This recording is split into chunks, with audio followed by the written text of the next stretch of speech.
The explosion ripped through the cabin at exactly 8:47 p.m., transforming a routine flight into a nightmare. Ryan Cooper had 3 seconds to decide, run for his life or dive into the flames to save a stranger pinned beneath burning debris. He chose the fire. What he didn't know was that the young woman gasping for air would turn out to be Alexandra Steele, the enigmatic CEO of a tech empire worth billions. This is their story, one that began in terror and ended in transformation. Stay with me until the end and let me know in the comments what city you're watching from. I love seeing how far these stories travel. Ryan Cooper pressed his forehead against the cold airplane window, watching Denver's lights flicker through the storm clouds below. His reflection stared back, tired eyes, stubbled jaw, the face of a man who'd been fighting uphill for too long. The job interview in Seattle hadn't gone well. Another rejection to add to his collection. Another explanation he'd have to craft for Emma when he got home. Ladies and gentlemen, we're beginning our descent into Denver International Airport, the captain's voice crackled through the speakers. We're experiencing some turbulence due to the storm system. Please remain seated with your seatbelts fastened. Ryan tightened his belt and closed his eyes. Emma would be asleep by now, curled up on Mrs. Patterson's couch with her stuffed elephant. 7 years old and already too perceptive, she'd see right through his forced optimism tomorrow morning. Kids always knew when their parents were drowning. The plane lurched violently, dropping what felt like 50 feet in an instant. Passengers gasped. Someone's coffee cup clattered down the aisle. Ryan gripped his armrests, knuckles white. He'd flown dozens of times for work back when he had a real job, before the company downsized and left him scrambling for whatever he could find. Turbulence was normal. This felt different. Jesus Christ, muttered the businessman beside him, fumbling for his phone despite the flight attendant's glare. 3 rows ahead, a young woman in a navy blazer remained remarkably calm, her fingers flying across a laptop keyboard as if the plane wasn't bucking like a mechanical bull. Dark hair pulled into a perfect bun, posture straight despite the chaos. She looked like she belonged in a boardroom, not a regional commuter flight. Something about her focus, her complete absorption in her work despite the circumstances, made Ryan wonder what could possibly be that important. The smell hit him first, not the usual stale airplane air or reheated meals. This was acrid, chemical, smoke, real smoke. "Do you smell that?" he asked the businessman, but the man was too busy praying under his breath to respond. Ryan twisted in his seat, scanning the cabin. The flight attendants were still strapped in their jump seats, but their faces had changed. The practice calm was cracking. One of them was speaking rapidly into a handset, her eyes wide. Then he saw it. A thin wisp of black smoke curling from the back of the plane, near the galley. "Fire!" someone screamed. "There's fire!" The word rippled through the cabin like a stone dropped in still water. Heads turned. People stood despite the turbulence. The smoke thickened, pouring now from the rear section in billowing clouds. The plane banked hard to the left. Oxygen masks dropped from the ceiling, dangling like yellow jellyfish. The recorded safety message began playing, absurdly calm. "Please remain seated and place the mask over your nose and mouth." Ryan yanked his mask down, took a deep breath of rubber-tainted oxygen, and made a decision that would change everything. He unbuckled his seatbelt. "What are you doing?" The businessman grabbed his arm. "Sit down. We're still in the air." But Ryan was already moving, pushing against the tide of passengers scrambling toward the front. The smoke was thicker here, acrid and choking even through the oxygen mask. Orange light flickered from the back, actual flames now, licking at the ceiling panels. That's when he saw her. The woman with the laptop was trapped. A food cart had broken free during the turbulence, pinning her against the window seat. Her seatbelt was jammed, the buckle twisted beneath the cart's weight. She was pulling at it desperately, her composed demeanor finally cracking as smoke filled her row. "Help!" she gasped, her voice barely audible over the screaming and the roar of wind through some breach in the fuselage. "Please, someone—" Most people would have kept moving. The human brain in crisis mode doesn't process heroics. It processes survival. Run, escape, save yourself. But Ryan saw his daughter's face in his mind, heard Emma's voice asking why people didn't help each other when it mattered most. He dove into the smoke. The heat hit him like a physical wall. The synthetic carpet was melting, filling the air with toxic fumes that burned even through the oxygen mask. Ryan dropped to his knees, crawling beneath the worst of the smoke, and reached the woman's row. "I'm going to get you out," he said, surprised by how calm his voice sounded. Her eyes, green, bright with tears and terror, locked onto his. "The belt won't... I can't." "Stop pulling." Ryan examined the mechanism. The cart had bent the metal, jamming the release. He needed leverage. "What's your name?" "What?" She stared at him like he'd lost his mind. "Your name. I'm Ryan. We're going to get through this, but I need you to focus on me, not the fire." "What's your name?" Alexandra." "Okay, Alexandra, when I lift this cart, you pull the belt sideways, not up. Sideways. Got it?" She nodded, coughing as smoke thickened around them. The heat was increasing.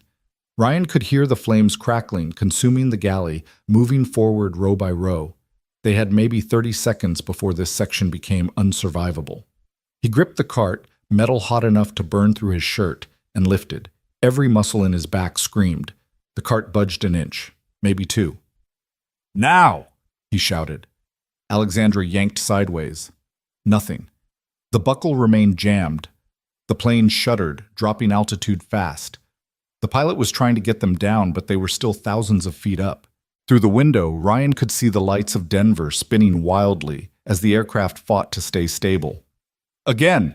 He repositioned, ignoring the pain in his hands as hot metal seared his palms. This time he didn't lift, he wrenched, using the plane's tilting motion to add momentum. The cart shifted. Alexandra pulled. The buckle popped free with a metallic snap. "Move! Move!" Ryan grabbed her arm, hauling her over the seats as flames burst through the ceiling panels above where she'd been sitting. The entire rear section was an inferno now. The flight attendant who'd been stationed there was gone, either escaped or... Ryan didn't let himself finish the thought. They stumbled forward, Ryan half carrying Alexandra as she struggled to find her footing in the tilting, smoke-filled tube of metal and fire. Other passengers were pressed against the forward exits, clawing and pushing. Someone had managed to open the emergency door over the wing, and people were jumping out into the darkness, preferring to chance the fall over burning alive. "No!" the remaining flight attendant screamed. "We're still too high! Wait for..." The plane hit something, not the ground. They bounced, skidded, hit again. The lights went out. In the darkness, illuminated only by fire, Ryan felt the aircraft breaking apart. Metal screamed, glass shattered. He pulled Alexandra against him, shielding her as debris flew through the cabin like shrapnel. Then suddenly, they were still. Not silent. People were screaming, fire was roaring, metal was groaning, but the violent motion had stopped. They were on the ground. "The slide," someone yelled. "The front slide deployed." Ryan pushed Alexandra ahead of him toward the exit. The evacuation slide was indeed inflated, people tumbling down it into the rain-soaked tarmac. Denver International Airport's emergency lights bathed everything in harsh white and red. "Jump!" Ryan said, but Alexandra froze at the door's edge, looking down at the slide. Behind them, something exploded. The force knocked them both forward, out the door. They hit the slide hard, tumbling more than sliding, landing in a heap on wet concrete as fire trucks screamed toward them, sirens wailing. Ryan rolled onto his back, rain hitting his face, washing away the soot and smoke. Every part of him hurt. His hands were burned, his lungs felt like he'd swallowed hot coals, but he was alive. They were alive. "Are you okay?" He turned to Alexandra, who was curled on her side, coughing violently. She nodded, unable to speak, and then did something unexpected. She laughed. Not hysterically, but a single short burst of disbelief. "You asked my name," she wheezed. "The plane was on fire and you asked my name." Seemed important at the time. Emergency responders swarmed them, wrapping them in silver thermal blankets, checking for injuries. Ryan lost sight of Alexandra as they were separated, loaded into different ambulances. His last image was of her being lifted onto a gurney, her eyes finding his across the chaos, something unreadable in her expression. The next few hours blurred together. The emergency room at Denver Health was controlled chaos. Burn treatment, oxygen therapy, endless questions from investigators. Ryan learned that Flight 447 had experienced what they were calling a catastrophic mechanical failure in the rear galley area. Of the 73 people on board, 4 were missing, presumed dead. 69 had survived, many with injuries, but survived nonetheless. "You're lucky," the doctor said, wrapping Ryan's hands in white gauze. "Second-degree burns, smoke inhalation, various contusions, but nothing that won't heal. You should have never gone back there. That section of the plane was completely destroyed." "There was someone trapped." "I know. The woman you pulled out, she's been asking about you." Ryan looked up, surprised. "She has?" "Room 314 if you want to visit. Though frankly, Mr. Cooper, what you both need is rest." But Ryan couldn't rest. Not with adrenaline still coursing through his system. Not with the image of flames burned into his retinas every time he closed his eyes.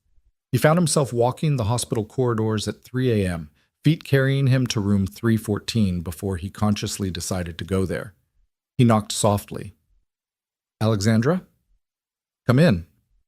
She was sitting up in bed, staring at her bandaged hands. Someone had brought her fresh clothes, expensive looking even in the hospital lighting. Her hair was down now, falling past her shoulders, and without the corporate armor of her blazer, she looked younger, more vulnerable. "I wanted to thank you," she said without preamble. "What you did, most people wouldn't have." "You don't need to thank me." "Yes, I do." She met his eyes. "Do you know the statistics? In an airplane evacuation, the vast majority of people exhibit what's called self-preservation override. They'll trample others to escape. It's not cruelty, it's instinct. But you went backward, into the fire." Ryan shifted uncomfortably. "Anyone would have—" "No." Her voice was firm. "They wouldn't have. They didn't. You were the only one who came back." They sat in silence for a moment. The hospital's ambient sounds, beeping monitors, distant conversations, the hum of fluorescent lights, filling the space. "Why?" she asked finally.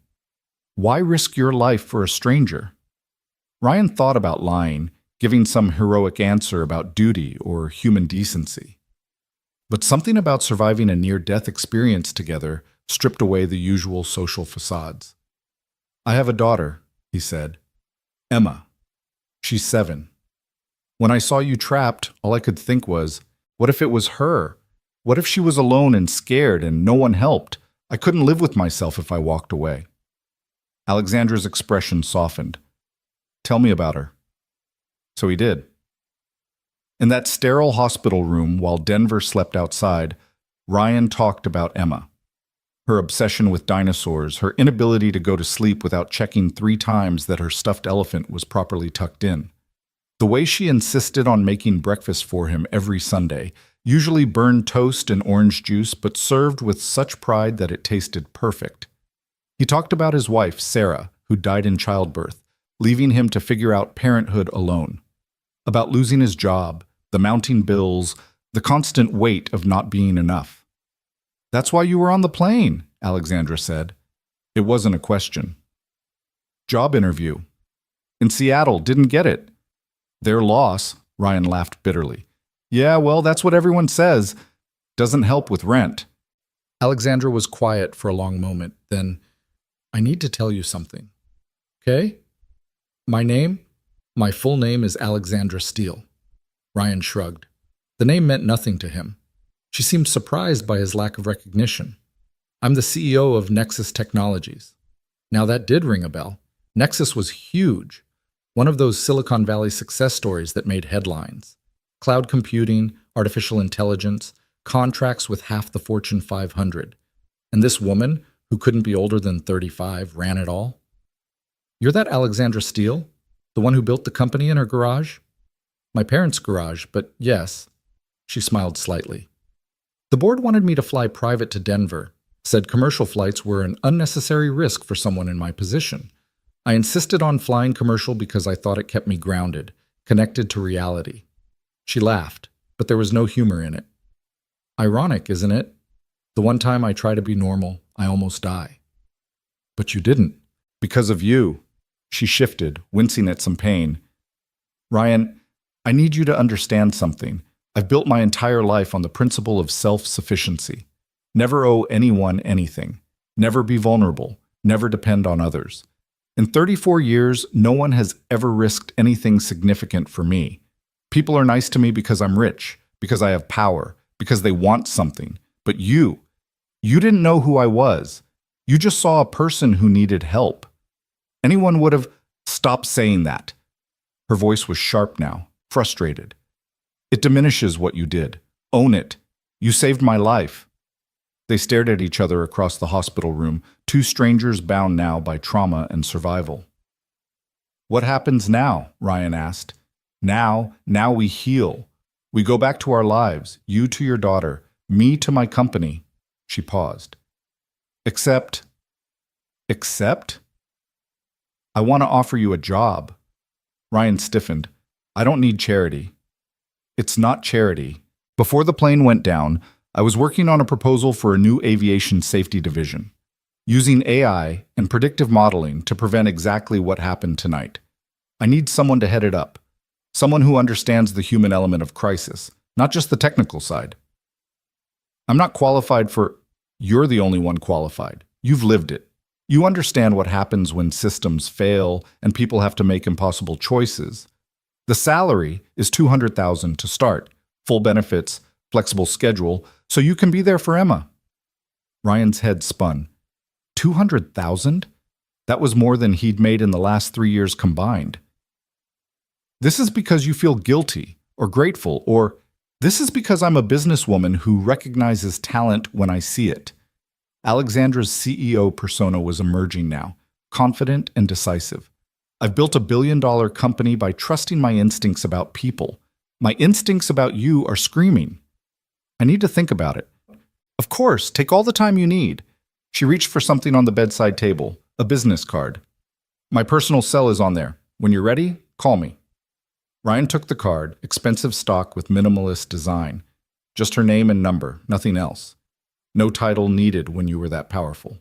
He stood to leave, then turned back. Alexandra? In the plane, when I asked your name, why did you answer? Most people would have just screamed at me to hurry. She considered the question. I don't know. Maybe because in that moment, with death so close, it seemed important that someone know who I was. Not the CEO, not the billionaire, just Alex. The person who was scared and needed help. Ryan nodded, understanding more than she probably intended to reveal. He was halfway to the door when she spoke again. Ryan, tomorrow when the media gets hold of this story, things are going to get complicated. They'll want to know about the hero who saved the tech CEO. Your life is about to become very public. I didn't do it for attention. I know. That's what will make it worse.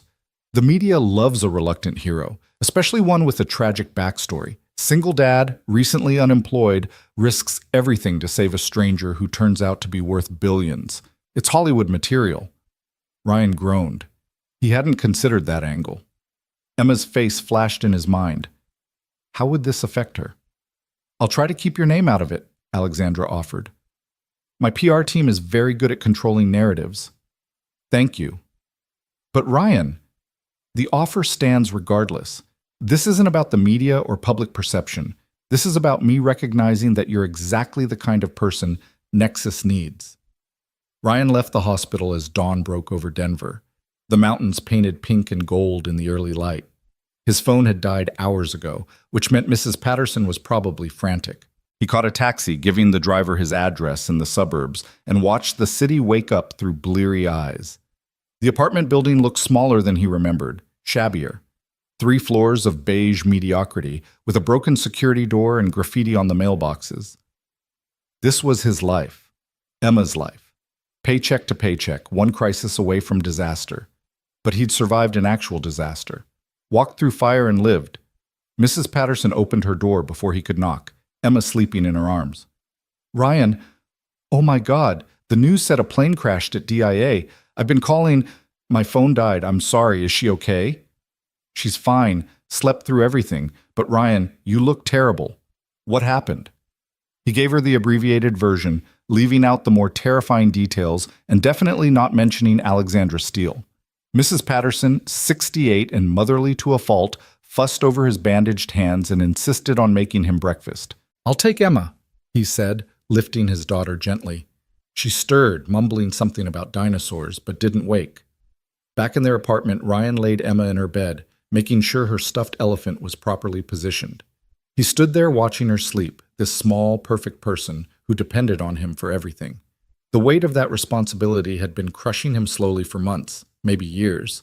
But now, with Alexandra's business card in his pocket and the memory of flames still fresh, it felt different, not lighter, but purposeful. He'd walked into fire for a stranger. What wouldn't he do for his daughter?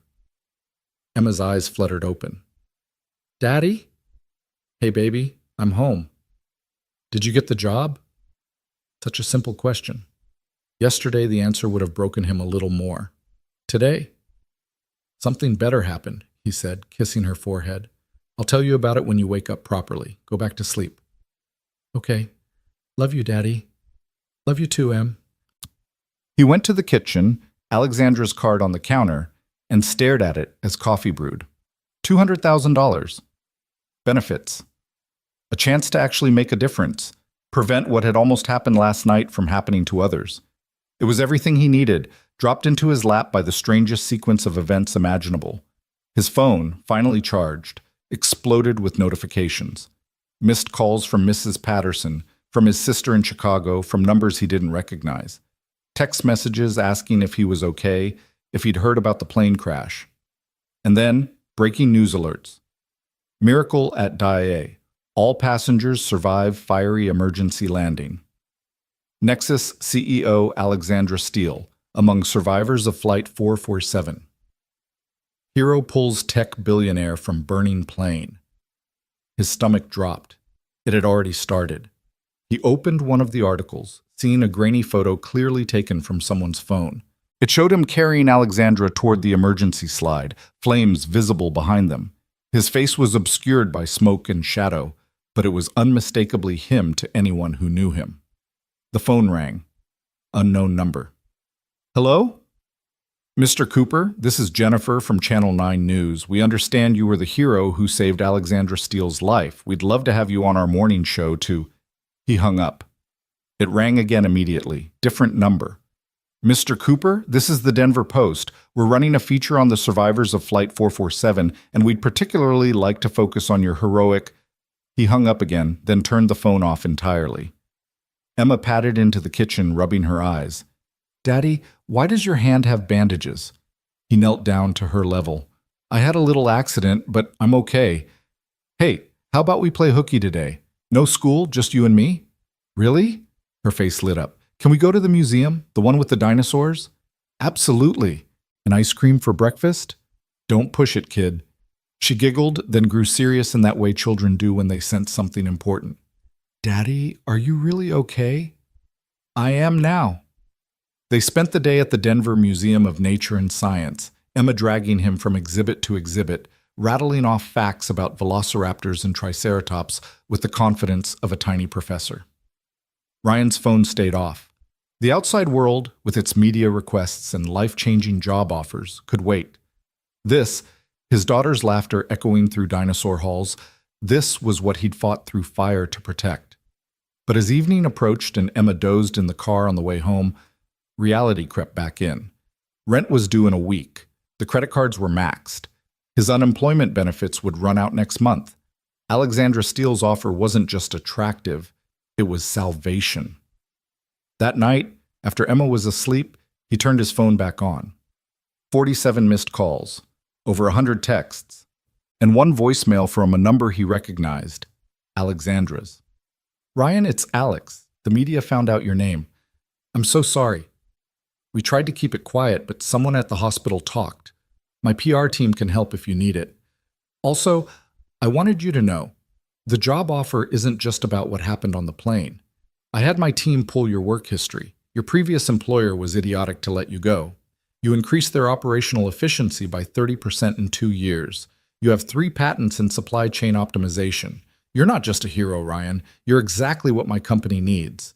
Call me when you're ready. Ryan played the message twice, then looked at Emma's school artwork on the refrigerator, a crayon drawing of the two of them holding hands under a rainbow. At the bottom, in her shaky handwriting, my daddy and me. He made 2 decisions that night. First, he would take the job. Not because Alexandra felt indebted, but because it was the right opportunity at the right time. And second, He would control how their story was told, not for fame or attention, but to protect Emma from the media circus. He dialed Alexandra's number. "Ryan?" She answered on the first ring, despite it being nearly midnight. "I'll take the job, but I have conditions." "Name them." "First, I need 2 weeks before I start. Emma and I need time to adjust, find a better place to live, get her settled. Second, I want to be kept out of the media as much as possible. No interviews, no public appearances, nothing that makes Emma a target. Third, I report directly to you, not some middle manager who resents the attention I'm getting." Done, done, and definitely done. Anything else? "One more thing. This job, it's real, right? Not just guilt or gratitude or whatever, because I need this to be real." There was a pause, then Alexandra's voice, softer than he'd heard it before. "Ryan, in the past 24 hours, I've done a lot of thinking about my life, my company, my priorities. Almost dying has a way of clarifying things. Yes, I'm grateful you saved me, but that's not why I'm offering you this job. I'm offering it because Nexus has become so focused on algorithms and efficiency that we've forgotten the human element. You represent something we've lost, the willingness to do what's right, even when it's dangerous, even when it costs you everything. That's not guilt talking. That's a CEO recognizing that her company needs to remember its soul." Okay then. Welcome to Nexus Technologies, Ryan. We're going to do amazing things together. After they hung up, Ryan stood on his tiny balcony, looking out at Denver's lights spreading toward the mountains. 24 hours ago, he'd been nobody, another unemployed single dad struggling to make ends meet. Now he was the hero who'd saved a billionaire, about to start a job that would change everything for him and Emma. The universe worked in mysterious ways. Sometimes it took walking through fire to find your path forward. Inside, his laptop dinged with an email. From Alexandra, subject line, "Welcome package." He opened it to find not just employment paperwork, but a personal note. "Ryan, I've scheduled movers to help you relocate whenever you're ready. There's a wonderful neighborhood near the office with excellent schools. Emma would love it. I've also taken the liberty of setting up a meeting with my head of security to discuss keeping you and Emma safe from media intrusion. One more thing, my therapist is excellent if you need someone to talk to about what happened. Trauma has a way of surfacing when we least expect it. I'm learning that the hard way. Thank you again. Not just for saving my life, but for reminding me that there are still people in this world who do the right thing simply because it's right. See you in 2 weeks. Alex P.S. Emma's dinosaur drawings, I may have stalked your social media, are fantastic. Nexus is actually sponsoring a paleontology exhibit at the Natural History Museum next month. VIP passes will be waiting for you both. Ryan smiled, the first genuine smile he'd managed since the plane touched down. He thought about responding, but what did you say to something like that? Instead, he closed the laptop and went to check on Emma one more time. She was sleeping peacefully, her elephant clutched tight, completely unaware that their life had just changed dramatically. In the morning, he'd tell her about the new job, the new house, the new beginning. He'd figure out how to explain why reporters kept calling, why their story was suddenly news. But tonight, he just sat on the edge of her bed, watching her breathe, grateful for every small rise and fall of her chest. He'd walked through fire and emerged on the other side, scarred but alive. And now, impossibly, that act of desperate courage had opened doors he'd never imagined. Outside, Denver slept under a clear sky. The same stars that had witnessed disaster now watching over a fragile peace. Somewhere across the city, Alexandra Steele was probably still awake, running her empire even from a hospital bed, planning the future of a company worth billions. And here, in a shabby apartment that would soon be a memory, Ryan Cooper held his daughter's hand and whispered a promise. "It's going to be better now, Em. Everything's going to be better." He didn't know then how prophetic those words would be. He didn't know that in 6 months, the aviation safety division he'd head would prevent 3 potential disasters. He didn't know that Alexandra would become not just his boss, but one of his closest friends, that Emma would call her Aunt Alex, and spend summers at the Nexus campus learning to code. He didn't know that the boy Emma would marry 20 years later would joke at their wedding that his parents-in-law had the best how we met story ever. Though technically, Ryan would correct him, they weren't dating when the plane caught fire. All of that was still to come, hidden in a future that had seemed impossible just one day ago. For now, there was just this: a father and daughter in a small apartment, both sleeping safely while the world spun on, carrying them toward a tomorrow bright with possibility. The hero's journey, Ryan would learn, didn't end with the rescue. That was just the beginning. The real adventure was what came after, building a life worthy of the second chance he'd been given, creating something from the ashes of what had burned. And it would start tomorrow, with dinosaurs and ice cream and difficult conversations about why Daddy's hands were bandaged. It would start with truth and move toward hope. One day at a time, one choice at a time, one small act of courage leading to another. The fire on Flight 447 had nearly killed them all. But for Ryan Cooper and Alexandra Steele, it had also forged something unbreakable, a connection born from chaos, sealed in survival, and destined to reshape both their worlds in ways neither could imagine. The moving truck arrived on a Tuesday morning, 2 weeks after the fire, bringing with it the peculiar sensation of life shifting from one chapter to another. Ryan stood in the empty apartment, Emma's voice echoing from the bathroom where she was saying goodbye to the tiles she'd named after different dinosaur species. The movers worked with quiet efficiency, wrapping their meager belongings with more care than worn furniture and secondhand toys probably deserved. Mr. Cooper, the lead mover, a broad-shouldered man named Marcus, approached with a tablet. Ms. Steele's office wanted me to confirm the delivery address. Ridgemont Circle, correct? Ridgemont Circle. Even the name sounded expensive. Ryan had driven through the neighborhood 3 times since accepting the job, each time feeling more like an imposter. These were houses with circular driveways and security systems worth more than his annual salary had been. Now one of them would be theirs, a 3-bedroom rental that Nexus Technologies was covering for the first year while he got established. That's correct, Ryan said, signing the tablet with his still healing hands. The bandages were off now, but the skin remained pink and tender, a permanent reminder of that night. Emma bounced into the living room, her backpack stuffed with essential items she'd insisted on carrying herself: her elephant, 3 favorite books about paleontology, and a photo of her mother that usually lived on her nightstand. Daddy, are we really going to have a backyard with grass? We really are. Can we get a dog? Let's get settled first, Em. She nodded solemnly, then brightened. Will the lady from the airplane visit us? Ryan had told Emma a simplified version of events, that he'd helped someone during the emergency landing and that person had offered him a job. He'd left out the fire, the fear, the proximity to death. 7-year-olds didn't need those kinds of details haunting their dreams. Maybe, he said, she's very busy.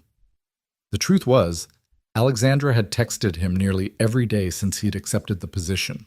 Small things mostly, checking on his hands, making sure the movers had arrived on time, sending links to school programs Emma might enjoy. For someone who ran a billion-dollar company, she seemed to have an unusual amount of time for details that should have been handled by assistants. The drive to Ridgemont Circle took them through parts of Denver Ryan had only seen from the highway. The houses grew larger, the cars newer, the lawns more manicured with each passing block. Emma pressed her face against the window, providing commentary on everything from the unusual cloud formations to a golden retriever being walked by someone in designer running gear. That dog looks like it has its own personal trainer, she observed, making Ryan laugh despite his nerves. The house, their house, at least for now, sat at the end of a quiet cul-de-sac. It was modest by neighborhood standards, but looked like a mansion compared to their apartment. White brick with blue shutters, a 2-car garage, and yes, a backyard with actual grass. A swing set stood in one corner, looking newly installed. Did you ask for that? Ryan asked Marcus as the movers began unloading. No, sir. It was here when we arrived to do the walkthrough this morning. There was a note. He handed Ryan an envelope with his name written in elegant script.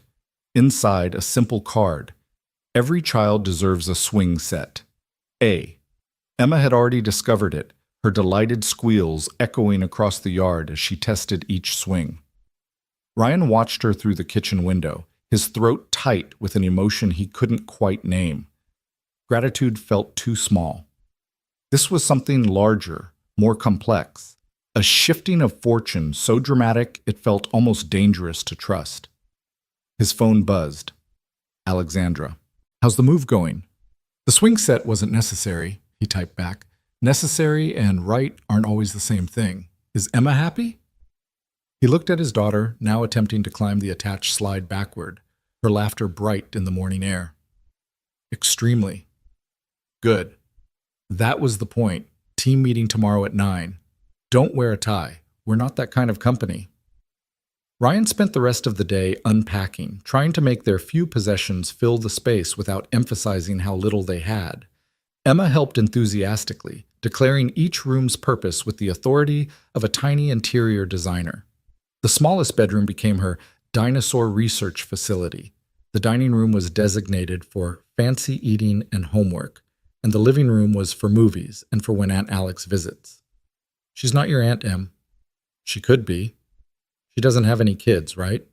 Maybe she needs a niece. The simplicity of 7-year-old logic was both charming and slightly concerning. Ryan made a mental note to establish appropriate boundaries before Emma became too attached to the idea of Alexandra as family. That evening, as they ate takeout pizza on the living room floor, the dining table wouldn't arrive until tomorrow, Emma grew quiet. What's on your mind, baby? The kids at my new school won't know me. That's true. But that means you get to decide who you want to be. Fresh start. Can I still be the dinosaur girl? You can be whoever you want. She considered this, chewing thoughtfully. I want to be the dinosaur girl with the dad who saves people. Ryan's chest tightened. Despite his efforts to downplay the incident, Emma had absorbed more than he'd realized. I don't save people, Em. It was just one time, and Mrs. Patterson said you're a hero. She said it to Mrs. Chen when she didn't know I was listening. Mrs. Patterson exaggerates. Emma fixed him with a look that was pure Sarah, piercing and slightly exasperated. Daddy, lying is wrong even when you're being modest. He couldn't argue with that logic. The next morning came too quickly. Ryan stood in front of his closet at 6 a.m., realizing he owned nothing appropriate for a tech company worth billions. His interview suit was too formal, his other clothes too casual. He settled on khakis and a button-down shirt, no tie as instructed, and hoped for the best.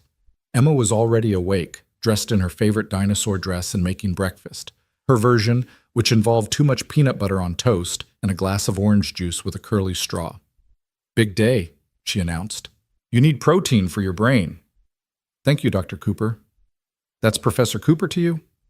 The new school was only 5 minutes away, a sprawling campus that looked more like a small college than an elementary school. Parents dropped off children from cars that cost more than Ryan had made in the previous year. Emma gripped his hand tighter as they walked toward the entrance. You've got this, he whispered. We've got this, she corrected, then marched through the doors with manufactured confidence. Ryan made it to the Nexus Technologies headquarters with 15 minutes to spare. The building was a monument to modern architecture, glass and steel reaching toward the sky, the company logo subtle but unmistakable at the entrance. He sat in his car for a moment, hands gripping the steering wheel, remembering the last time he'd felt this out of place. His first day at his previous job, 12 years ago, when Sarah had been alive and the future seemed so certain. You've walked through literal fire, he told his reflection in the rearview mirror. You can handle a conference room. The lobby was bustling with the kind of purposeful energy that successful companies radiate. Young people in expensive casual wear typed on laptops while waiting for elevators. Digital displays showed stock prices, news feeds, and what appeared to be real-time data from Nexus projects around the world. Ryan approached the reception desk, where a young man with perfectly styled hair and an earpiece smiled at him. You must be Mr. Cooper. Ms. Steele asked me to send you directly up. Executive elevator to your left. It's already programmed for the correct floor. The executive elevator was all mirrors and soft lighting. Ryan watched the floors tick by, each one representing a level of success he'd never imagined reaching. The doors opened on the 32nd floor to reveal Alexandra standing there, as if she'd been waiting. She looked different from both the composed professional on the plane and the vulnerable patient in the hospital. This Alexandra was in her element. Designer jeans, a simple black blazer, an aura of quiet power that made the space around her seem to reorganize itself in deference. Ryan. She smiled, and it transformed her face, making her look younger, less intimidating. "How are your hands?" "Healing." He held them up, the pink scars visible but no longer painful. "Good. Come on, the team's waiting." She led him through an open office space that challenged every assumption he'd had about corporate environments. No cubicles, just long tables where people collaborated. Beanbag chairs in corners, a full coffee bar that would rival any Seattle cafe. And windows, floor-to-ceiling windows offering views of the mountains that made you forget you were in an office at all. "This is different," he said. "We try to be. Unhappy people don't innovate. Stressed people don't create. We built this space to feel less like work and more like possibility." The conference room she led him to was occupied by 6 people, all younger than Ryan, all looking at him with undisguised curiosity. Alexandra made introductions quickly. James from engineering, Priya from data analysis, Mike from legal, Jennifer from PR, David from operations, and Keiko from design. "This is the team that will help launch our aviation safety initiative," Alexandra said, taking her seat at the head of the table. "Ryan will be leading it." "No pressure," Mike from legal muttered, earning a sharp look from Alexandra. "Actually," she said, "all the pressure. What happened to Flight 447 happens in variations every single day. Mechanical failures, human error, system breakdowns that cost lives. We have the technology to predict and prevent most of these incidents. What we've lacked is someone who understands the human element, the chaos, the fear, the split-second decisions that no algorithm can fully model. Ryan brings that." "With respect," Priya interjected, her accent softly British. "Mr. Cooper's experience, while certainly dramatic, was a single incident. How does that qualify him to lead a division that will require extensive technical knowledge?" Ryan felt the familiar sting of imposter syndrome, but before he could respond, Alexandra slid a tablet across the table. Ryan's previous work included 3 patents in supply chain optimization that reduced failure points by 40%. He restructured emergency response protocols for a logistics company that handles medical supplies, saving an estimated 300 lives in disaster zones over 2 years. His academic background includes dual degrees in operations management and human psychology. The only reason he was on that plane looking for work was corporate downsizing that had nothing to do with performance. She looked around the table. Any other concerns about qualifications? The room was quiet. "Good. Then let's talk about what we're actually building here." The next 3 hours were a blur of presentations, data models, and ambitious projections. Nexus had already developed predictive algorithms that could identify potential mechanical failures before they became critical. They had sensors that could detect stress patterns in metal, AI that could analyze pilot communications for signs of fatigue or impairment. What they needed was someone to tie it all together, to bridge the gap between technology and implementation. "The airlines will resist," David from operations said. "They always do. New systems mean training, costs, admitting their current methods are insufficient." "Then we make it irresistible," Ryan said, surprising himself by speaking up. "We don't sell them safety. They think they're already safe. We sell them efficiency. Predictive maintenance means fewer delays. Stress detection means fewer sick days. Frame it as profit, not precaution." James from engineering leaned forward. "That's actually brilliant. Evil, but brilliant." "Not evil," Ryan corrected. "Strategic. The end goal is saving lives. If we have to speak their language to get there, so be it." Alexandra smiled slightly, a look that said she'd known this would happen, had planned for it. This is why Ryan leads this division. He understands that the best solution isn't always the most obvious one. After the meeting, as the team dispersed to their various departments, Alexandra walked Ryan to what would be his office. It was corner space with the same mountain views, furnished simply but elegantly. A nameplate already sat on the desk, Ryan Cooper, Director of Aviation Safety. "This is too much," he said. "This is exactly right." Alexandra moved to the window, looking out at the city below. "Can I tell you something? When I was trapped in that plane, when the smoke was getting thicker and I couldn't breathe, I had this moment of absolute clarity. I realized that for all my success, all my money, all my power, I was going to die alone in a window seat, and the world would move on. Stock prices might dip for a day. The board would find a new CEO. But nothing I'd built would actually matter." She turned to face him. "Then you appeared out of the smoke like some kind of reluctant angel, and you asked my name. Not because you knew who I was, but because you wanted me to focus on something other than dying. In that moment, you saw me as a person worth saving, not a net worth or a corporate title. Anyone would have, if you say that one more time, I'm cutting your salary in half. Ryan laughed, the tension breaking. Noted. The point is, this division isn't just about aviation safety. It's about remembering that every data point represents a life. Every prevented failure is a family that stays whole. You understand that in a way that no MIT graduate or Silicon Valley prodigy could. That's why you're here. Well, Ryan's phone buzzed. The school. I need to take this, he said, anxiety spiking. It's Emma's school.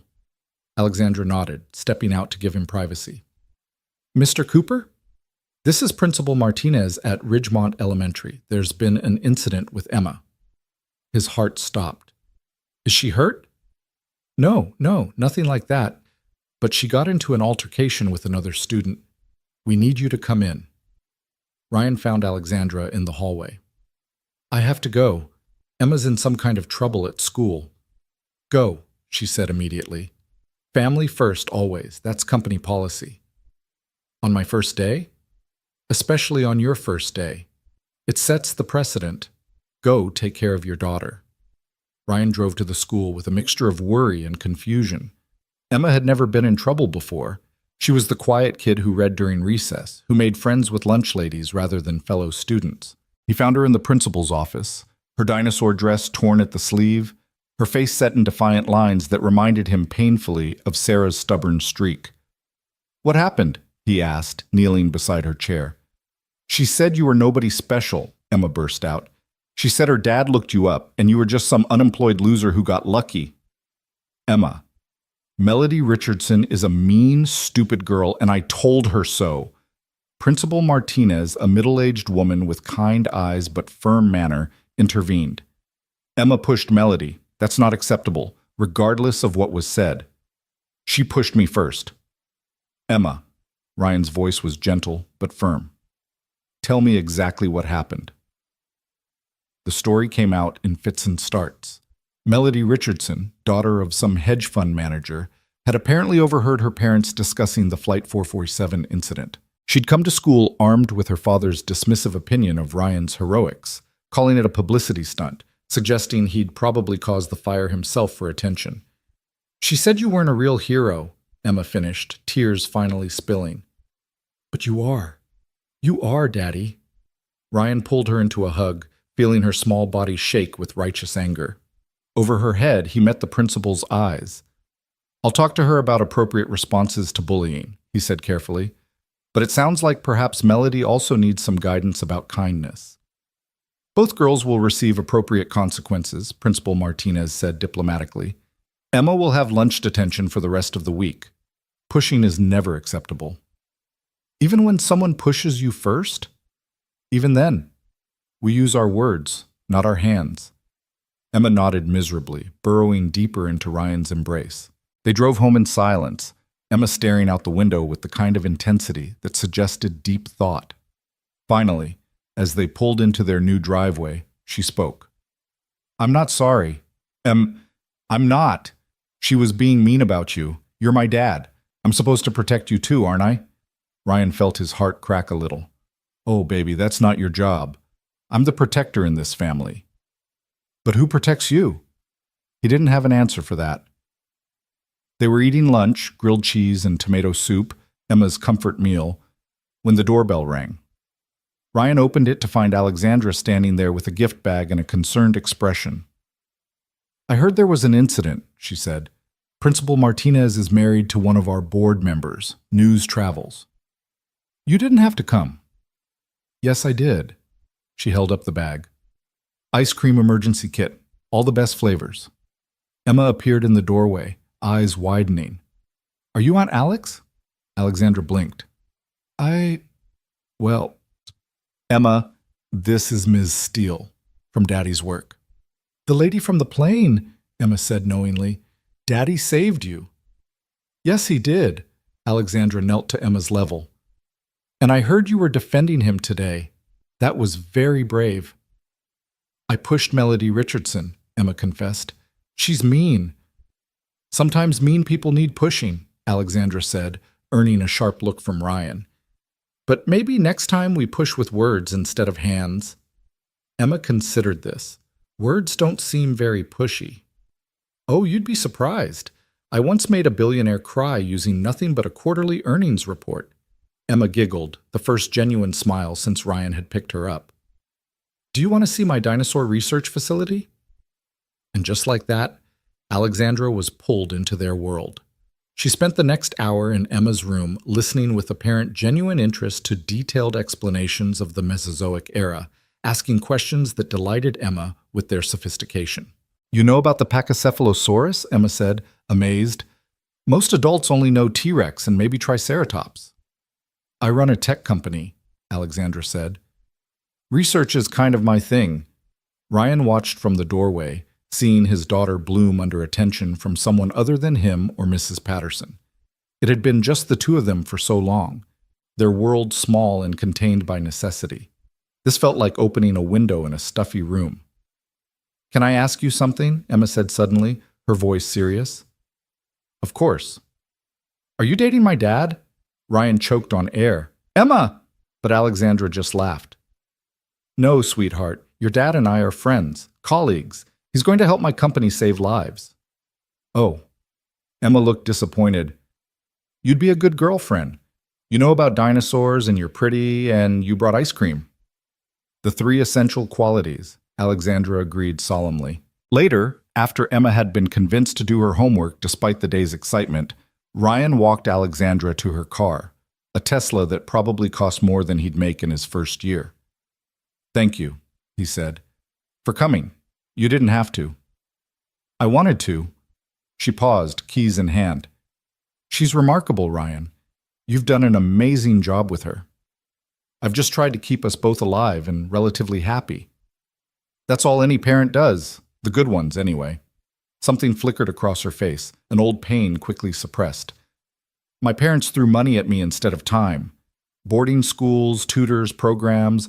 I had everything except what Emma has, a parent who would push Melody Richardson for being mean. I didn't push anyone. But you would have. If no one had been watching, if it wouldn't have embarrassed Emma, you would have found a way to make it right. She was right, and they both knew it. The Richardson family, Alexandra continued, getting into her car, owns significant shares in 3 airlines. Might make our safety initiative complicated. Everything's complicated. True, but some complications are worth it.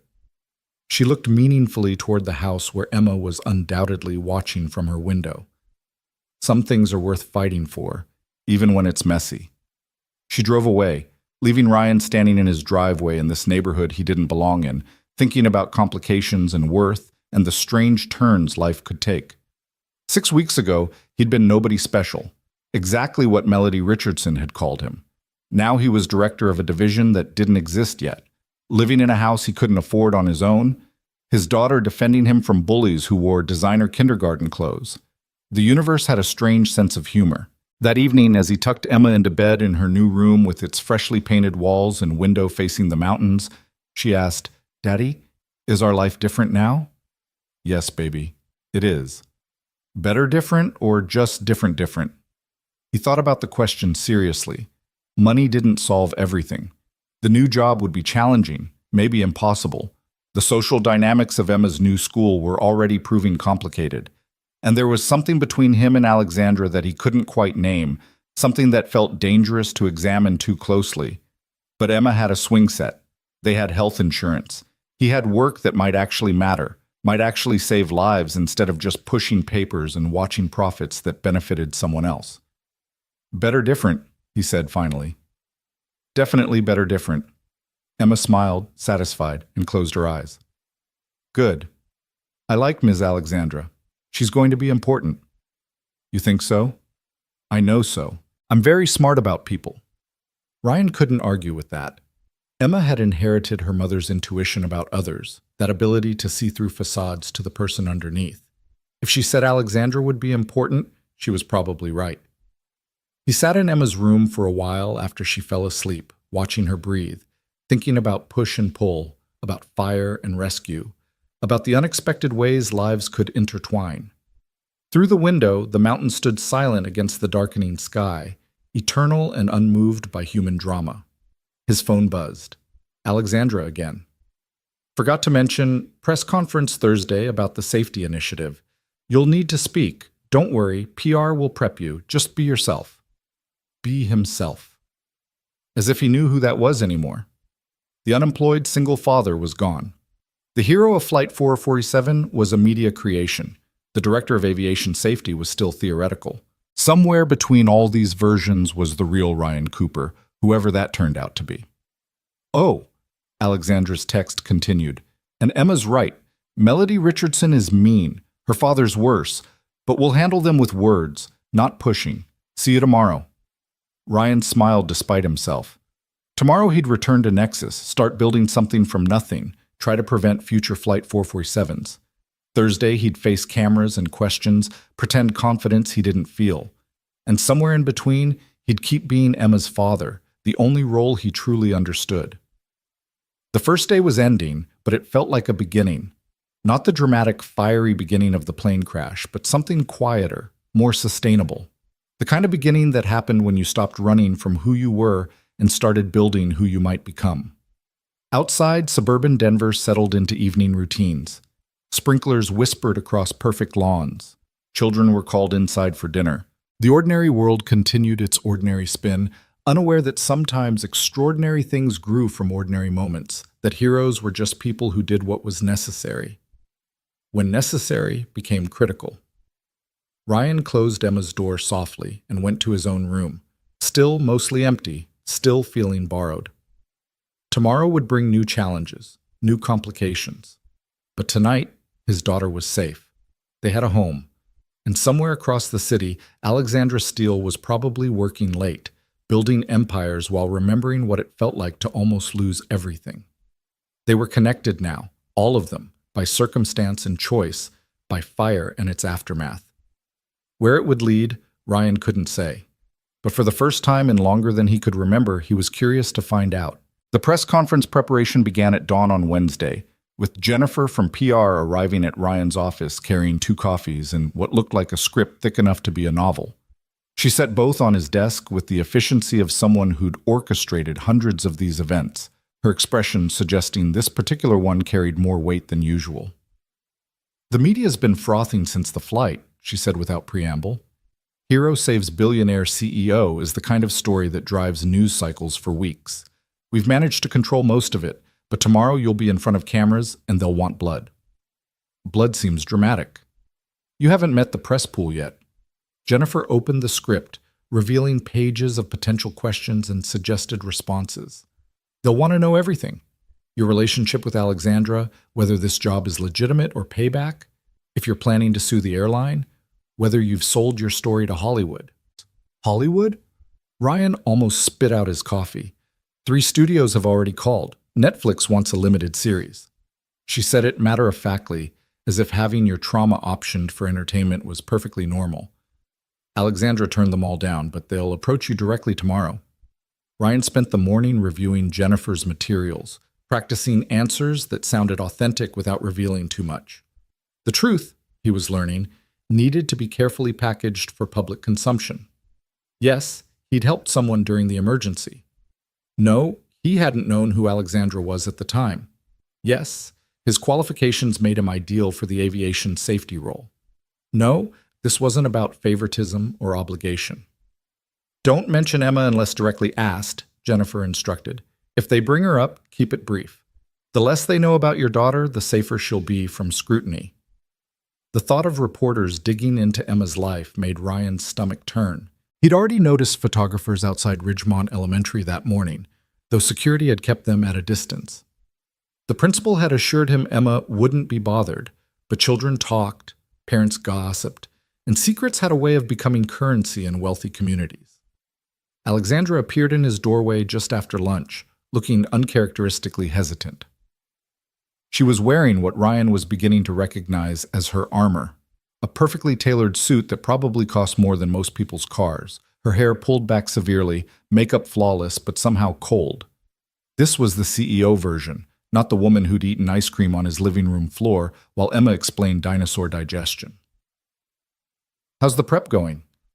"Jennifer's thorough," Ryan said, gesturing at the stack of papers. "I'm supposed to memorize 47 potential responses by tomorrow." "Forget all that." Alexandra entered the office, closing the door behind her. "Jennifer means well, but scripted answers will make you seem fake. The media already thinks this whole thing is a publicity stunt. If you sound rehearsed, you'll confirm their suspicions." "So what do I do?" "Tell the truth. Not all of it, but enough. You saved someone's life because it was the right thing to do. The job came later based on merit. Keep it simple." She moved to the window, her reflection wavering in the glass. "There's something else. Richard Richardson, Melody's father, has been making calls. He's suggesting to anyone who'll listen that this whole thing was staged, that I hired you before the flight to generate positive PR for the safety initiative. That's insane. That's business. Richardson owns stakes in airlines that will lose money if our safety systems become industry standard. Discrediting you discredits the project." Ryan felt anger rise in his chest, hot and familiar. He's using his daughter's schoolyard bullying as a business tactic? Men like Richardson use everything as a business tactic. Their children, their marriages, their charity work. It's all leverage. Alexandra turned from the window, and for a moment her mask slipped, revealing exhaustion underneath. "I've been fighting men like him my entire career. They can't stand that I succeeded without their permission, without their networks, without sleeping my way to the top like they all assumed I must have." The rawness in her voice surprised Ryan. He'd seen Alexandra commanding boardrooms, had watched her reduce grown executives to stammering apologies with a single raised eyebrow, but this was different. This was personal. "Is that what they're saying about us?" he asked quietly. "That we're involved?" "Of course. A woman can't possibly hire a man based on his qualifications. There must be something sexual, something transactional beyond mere competence." She laughed bitterly.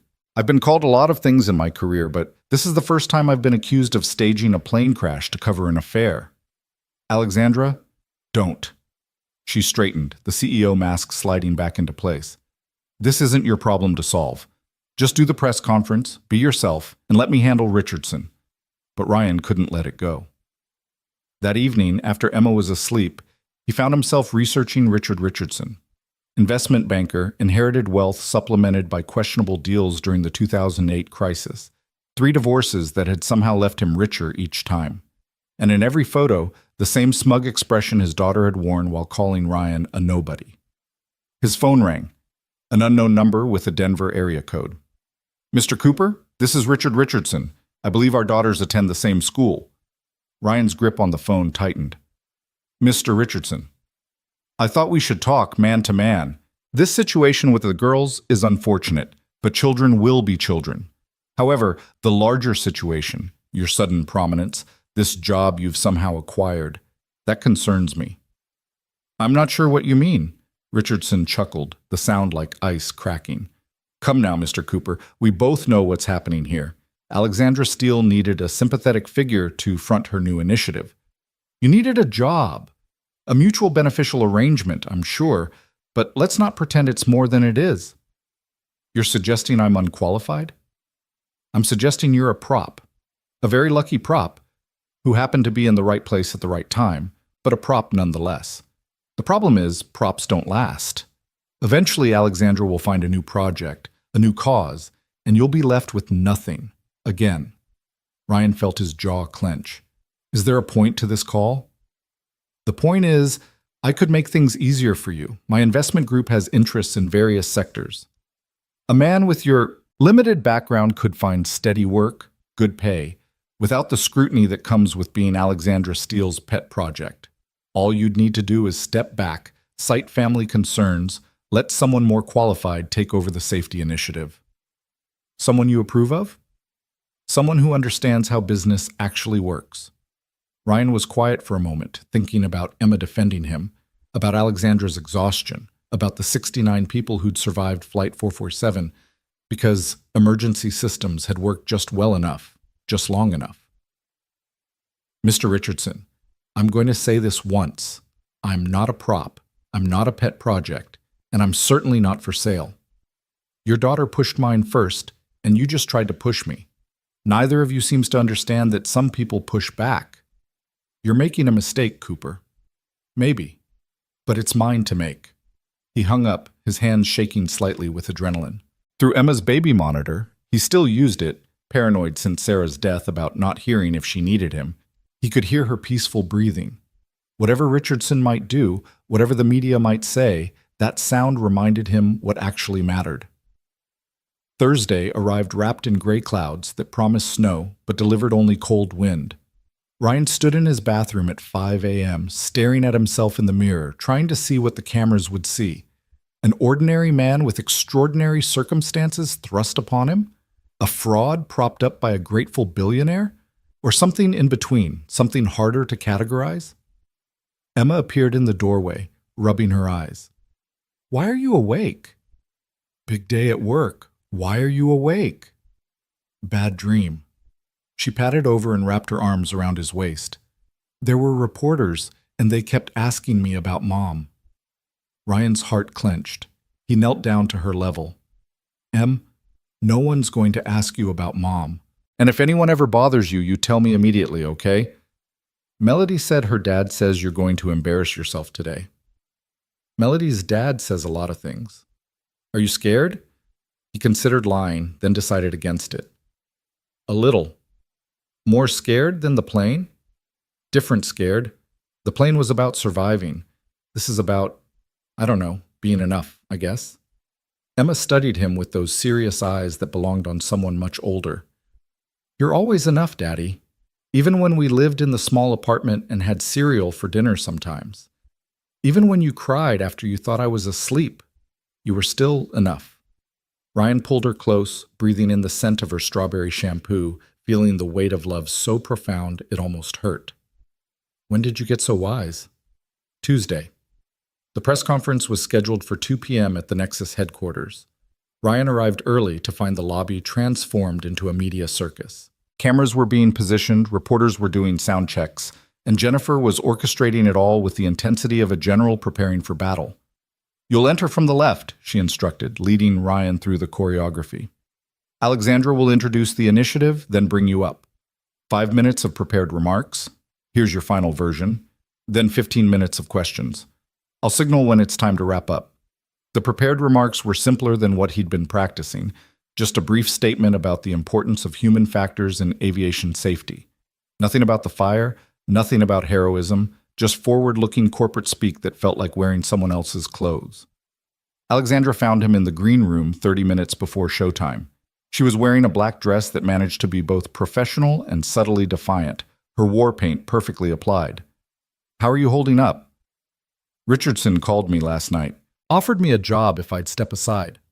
Her eyes flashed dangerously. "He did what?" "I turned him down, possibly not politely." "Good." She sat beside him on the uncomfortable couch, close enough that he could smell her perfume, something expensive and complicated. "Ryan, whatever happens out there, whatever they ask or imply or accuse, remember that you earned this position. Not through the fire, but through 12 years of exceptional work that idiots failed to value. I just happened to be smart enough to recognize it. Alexandra, also," she continued, her voice softer, "Emma's right. You are enough, more than enough. You're the kind of father I wish I'd had, the kind of person this industry desperately needs, and frankly, the only reason I'm not a complete cynic about humanity anymore." Before Ryan could respond, Jennifer appeared in the doorway. "It's time." The conference room was packed, cameras creating a wall of black glass eyes. Ryan recognized some faces from the news, including Harrison Beck from Channel 9, who'd been particularly aggressive in trying to get an interview. The air felt electric with anticipation, the kind of energy that preceded either triumph or disaster. Alexandra took the podium with the confidence of someone who'd done this 1,000 times. She outlined the safety initiative with precise eloquence, statistics flowing seamlessly into vision, corporate speak somehow becoming passionate when filtered through her conviction. Then she turned to Ryan. "To lead this initiative, we needed someone who understood both the technical and human elements of aviation safety, Someone who'd proven themselves not just in crisis, but in consistent, innovative work over years. I'd like to introduce Ryan Cooper, our new Director of Aviation Safety.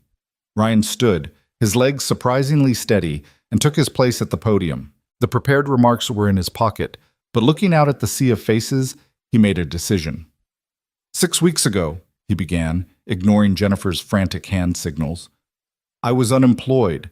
I was on Flight 447 returning from another failed job interview, wondering how I was going to explain to my 7-year-old daughter that things weren't going to get better anytime soon. Then the plane caught fire. The room went absolutely silent. I'm not going to stand here and claim to be a hero. I did what seemed necessary at the time. But that experience, those moments when everything was chaos and fear and split-second decisions, taught me something crucial. All our systems, all our protocols, all our technology, they're only as good as their ability to function when everything goes wrong.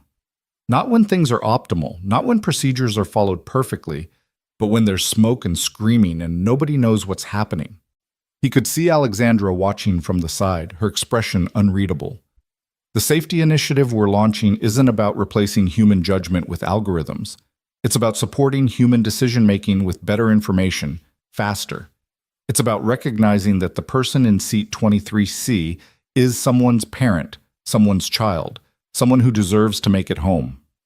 Every redundancy we build, every warning system we improve, every prediction we make, it's not about statistics. It's about people. Harrison Beck's hand shot up. Mr. Cooper, is it true you didn't know Ms. Steele's identity when you saved her? I knew her name was Alexandra. That was enough. But surely the job offer is connected to your actions that night. Ryan considered his words carefully. The job offer is connected to my 12 years of experience in operations management, my 3 patents in system optimization, and yes, my recent first-hand experience with aviation emergency procedures. Ms. Steele is too smart a businesswoman to hire someone out of mere gratitude. What about the allegations that this entire scenario was orchestrated? Another reporter called out. Which allegations would those be? Ryan asked. That Ms. Steele somehow arranged for a mechanical failure at 30,000 feet, timed my unemployment perfectly, and counted on me specifically to risk my life? That seems like an unnecessarily complex way to hire someone. A ripple of laughter went through the room. Even some reporters smiled. Mr. Cooper, a woman from the Wall Street Journal stood. Richard Richardson has suggested your qualifications are being exaggerated. How do you respond? Ryan saw Jennifer starting forward, but he held up a hand. Mr. Richardson is entitled to his opinion. He's an investment banker who inherited his initial capital. I'm an operations manager who worked his way through night school while raising an infant daughter alone. We have different definitions of qualification. The room stirred. This was the conflict they'd been hoping for.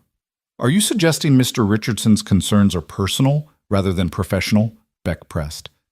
I'm suggesting that anyone who uses their 7-year-old daughter to attack another 7-year-old's father might not be the best judge of professional standards.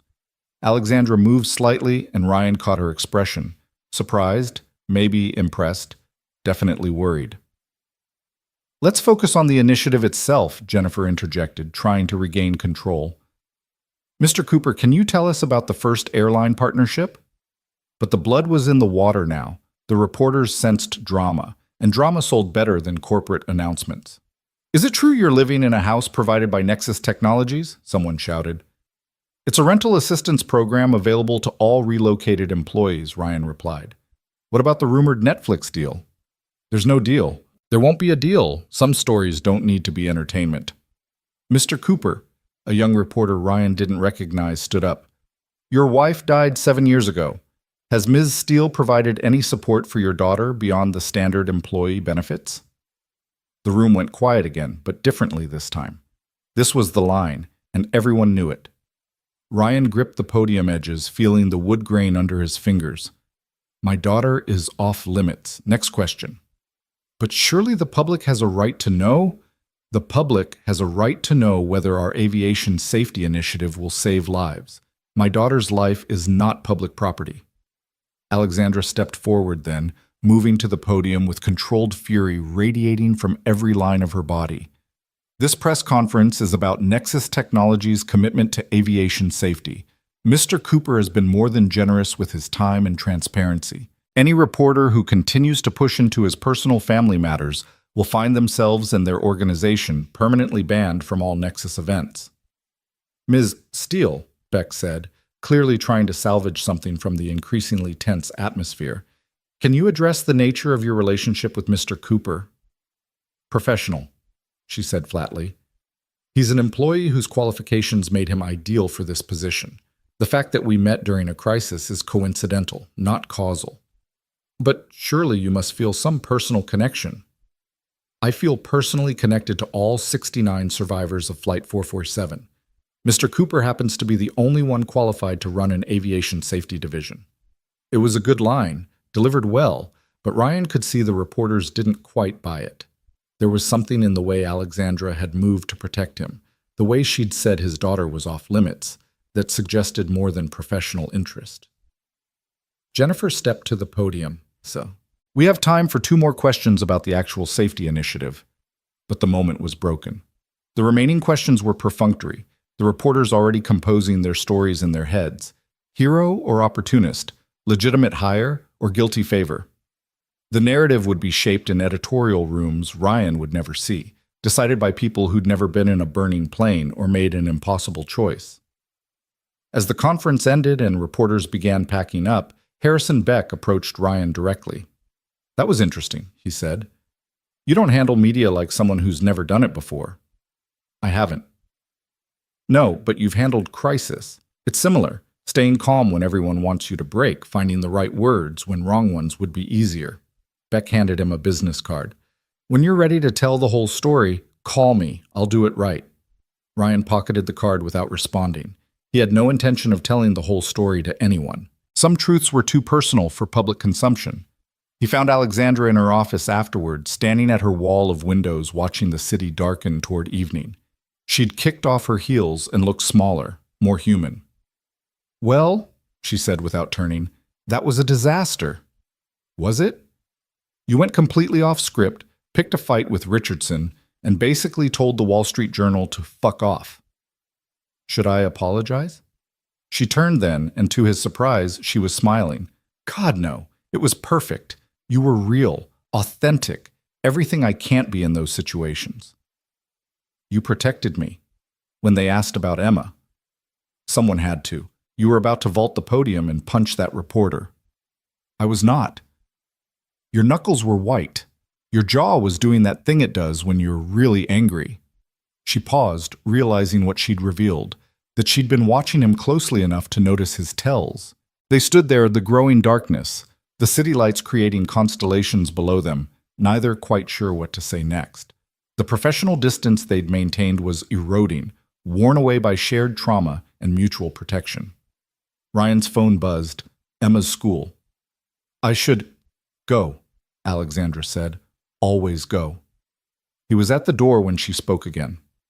Ryan? Richardson's going to escalate. He can't stand being challenged publicly. Be careful. What can he actually do? You'd be surprised. Men like him have ways of making life difficult that don't leave fingerprints. Ryan thought about Emma, about their new life that still felt fragile as spun glass. Let him try. But as he drove toward Emma's school, he wondered if bravado was enough. Richardson had money, connections, the kind of power that moved invisibly through society's upper echelons. Ryan had truth and stubbornness, and a 7-year-old daughter who believed he could save anyone. He hoped that would be enough. Emma was waiting in the principal's office again, but this time she was beaming. Principal Martinez looked amused rather than concerned. Emma gave a presentation today about aviation safety, she explained. It was comprehensive. She used your computer thing to show the whole class about airplane fires and how heroes help people, Emma chimed in.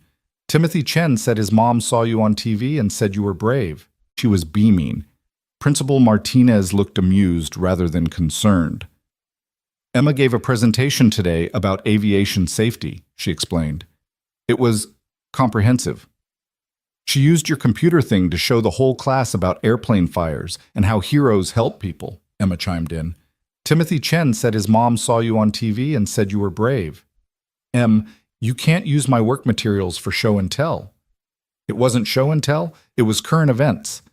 Mrs. Patterson helped me prepare. She pulled out a crumpled piece of paper covered in her careful handwriting. I got an A+ and a special commendation for civic awareness. Principal Martinez smiled. She was very thorough, perhaps a bit too detailed about combustion temperatures, but the class was engaged. As they walked to the car, Emma slipped her hand into his. Melody Richardson didn't say anything mean today. That's good.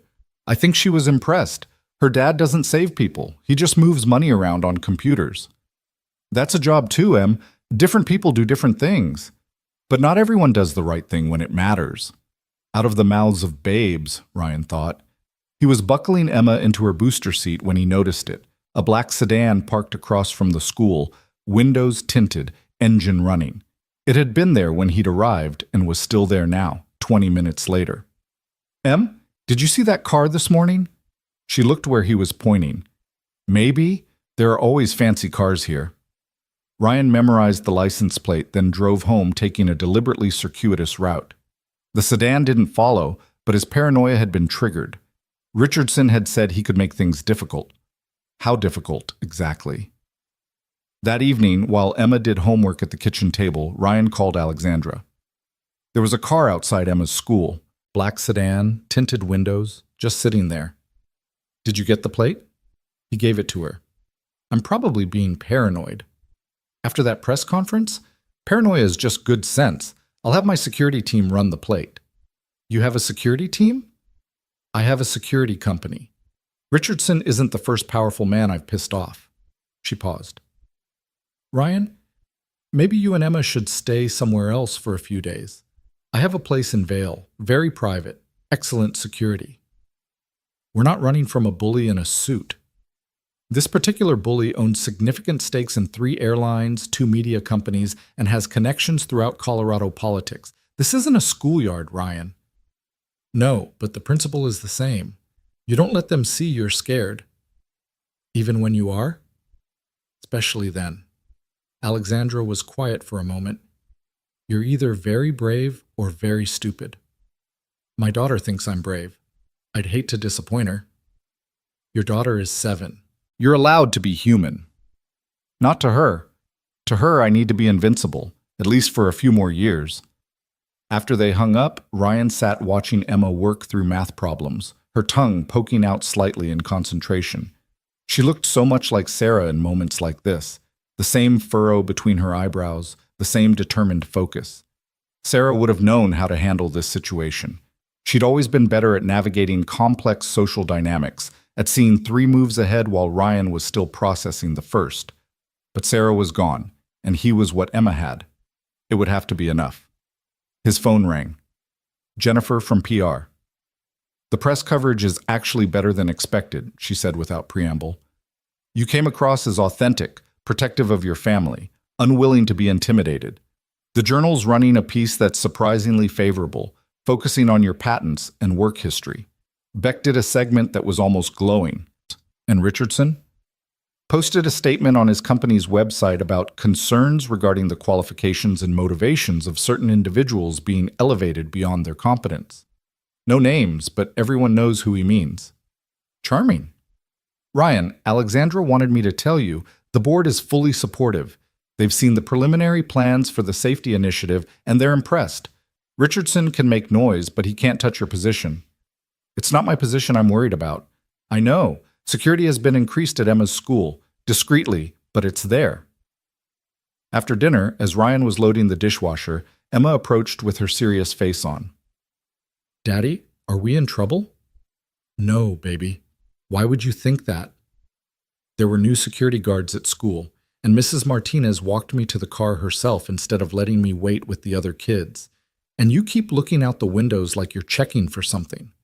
He dried his hands and sat down, pulling her onto his lap.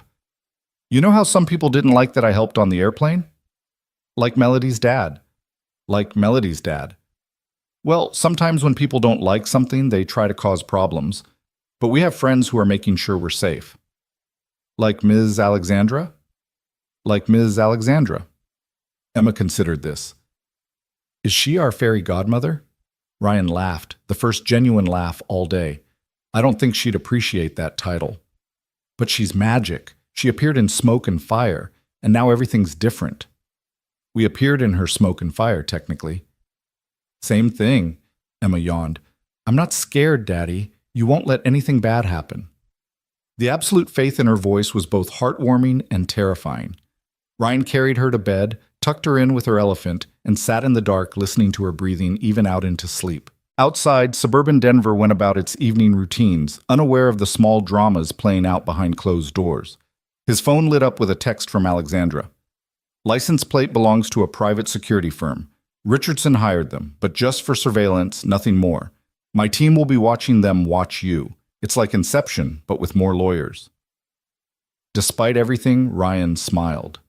The situation was surreal. Unemployed to hero to corporate executive to target, all in 6 weeks. But surreal was better than hopeless, which was where he'd been before Flight 447. Another text from Alexandra. You did well today, better than well. You did what I never could. You were yourself. He typed back, Is that a compliment? The highest I can give? Being yourself in front of cameras is like being yourself in a burning plane. It requires a particular kind of courage. Or a particular kind of stupidity. That too. They're often related. Ryan set down the phone and went to his own window, looking out at the Denver skyline in the distance. Somewhere in those lights was Richardson, probably plotting his next move. Somewhere was Alexandra, probably still working, building her empire one algorithm at a time. And here was Ryan, standing guard over a sleeping 7-year-old who believed he could save the world. He couldn't save the world. He'd barely saved one person from one fire. But maybe that was enough. Maybe saving one person, doing one right thing when it mattered, was how you changed everything. The black sedan was gone when he checked the next morning, but Ryan knew it would be back. Men like Richardson didn't give up easily. They were used to winning through persistence, through pressure, through the slow grinding weight of inevitable power. But Ryan had survived actual fire. He'd walked through flames for a stranger who became an ally, who might become something more, though he wasn't ready to examine that possibility yet. He'd rebuilt his life from ashes more than once, after Sarah's death, after job loss, after every small catastrophe that threatened to break him. Richardson could watch. He could whisper. He could wage his small war of intimidation and influence. Ryan would endure. For Emma, for the work that might actually matter, for the strange new life that had emerged from disaster, he would endure because that's what fathers did, what survivors did, what heroes did when the cameras were off and the real work began. Tomorrow would bring new challenges. The safety initiative would launch properly. He'd have to prove himself to skeptical engineers and resistant airlines. Richardson would undoubtedly escalate his campaign. But tonight, Emma was safe. The house was quiet, and in the distance, the mountain stood eternal against the star-filled sky, unmoved by human drama, enduring as Ryan would endure, one day at a time, one crisis at a time, one small act of courage building on another until survival became something more, something that might even be called thriving. The first real test came 3 weeks later, when United Airlines agreed to a preliminary meeting about the safety initiative. Ryan stood in the Nexus conference room at 6 a.m., reviewing presentation materials while the city slowly woke up 32 floors below. His team had been working 18-hour days to prepare, and it showed in the comprehensive analysis spread across the table. Predictive models, cost-benefit analyses, implementation timelines that seemed aggressive but achievable. Alexandra entered carrying 2 coffees, looking like she'd never left the building. Her hair was slightly mussed, yesterday's makeup touched up but not replaced, and there was an energy about her that Ryan recognized, the manic focus that came from being so deep in a project that the outside world ceased to exist. "Did you sleep at all?" he asked, accepting the coffee gratefully. "Sleep is a construct invented by people without vision," she replied, but her smile undermined the bravado. "I've been running simulations all night. If United adopts even half of what we're proposing, we could prevent approximately 12 major incidents per year." 12 doesn't sound like much to a boardroom. 12 incidents, affecting an average of 180 passengers each, with lawsuits averaging $30 million per incident. The math becomes compelling quickly. Ryan studied her as she pulled up holographic projections on the conference room's smart glass. There were shadows under her eyes that makeup couldn't quite hide, a tremor in her hands that suggested too much caffeine and not enough food. Since the press conference, she'd thrown herself into the project with an intensity that bordered on obsessive. "When's the last time you ate?" he asked. "I had a protein bar. Yesterday, I think." Alexandra, don't. She turned from the projections, and he saw something raw in her expression. "This has to work, Ryan. Not just for the company, not for the aviation industry, but because—" And she paused, seeming to struggle with the words. "Because for the first time in my career, I'm building something that matters. Really matters. Not just profit margins and market share, but actual human lives. It already matters. You matter." She looked at him sharply, as if searching for mockery or empty flattery, but found neither. "Careful, Mr. Cooper, that almost sounded personal rather than professional." Before Ryan could respond, his phone buzzed. Emma's school. His heart rate spiked. These calls never brought good news lately. "Mr. Cooper, this is Principal Martinez. There's been an incident." "Is Emma hurt?" "She's fine, but she's quite upset. It seems some of the children have been sharing stories about you and Ms. Steele, adult stories that I suspect came from overheard parental conversations." Ryan's jaw clenched. "I'll be right there." Alexandra was already grabbing her jacket. "I'm coming with you." "That might make things worse. Or it might show a united front. Richardson's clearly escalating through his daughter. Maybe it's time we escalated back." The drive to Ridgemont Elementary was tense. Ryan's hands gripped the steering wheel while Alexandra made calls, her voice sharp as she issued instructions to her legal team. The stories about them had started online, anonymous posts on parenting forums suggesting impropriety, questioning the timeline of their relationship, implying that Emma was being exposed to inappropriate situations, all carefully crafted to avoid libel while poisoning the well of public opinion.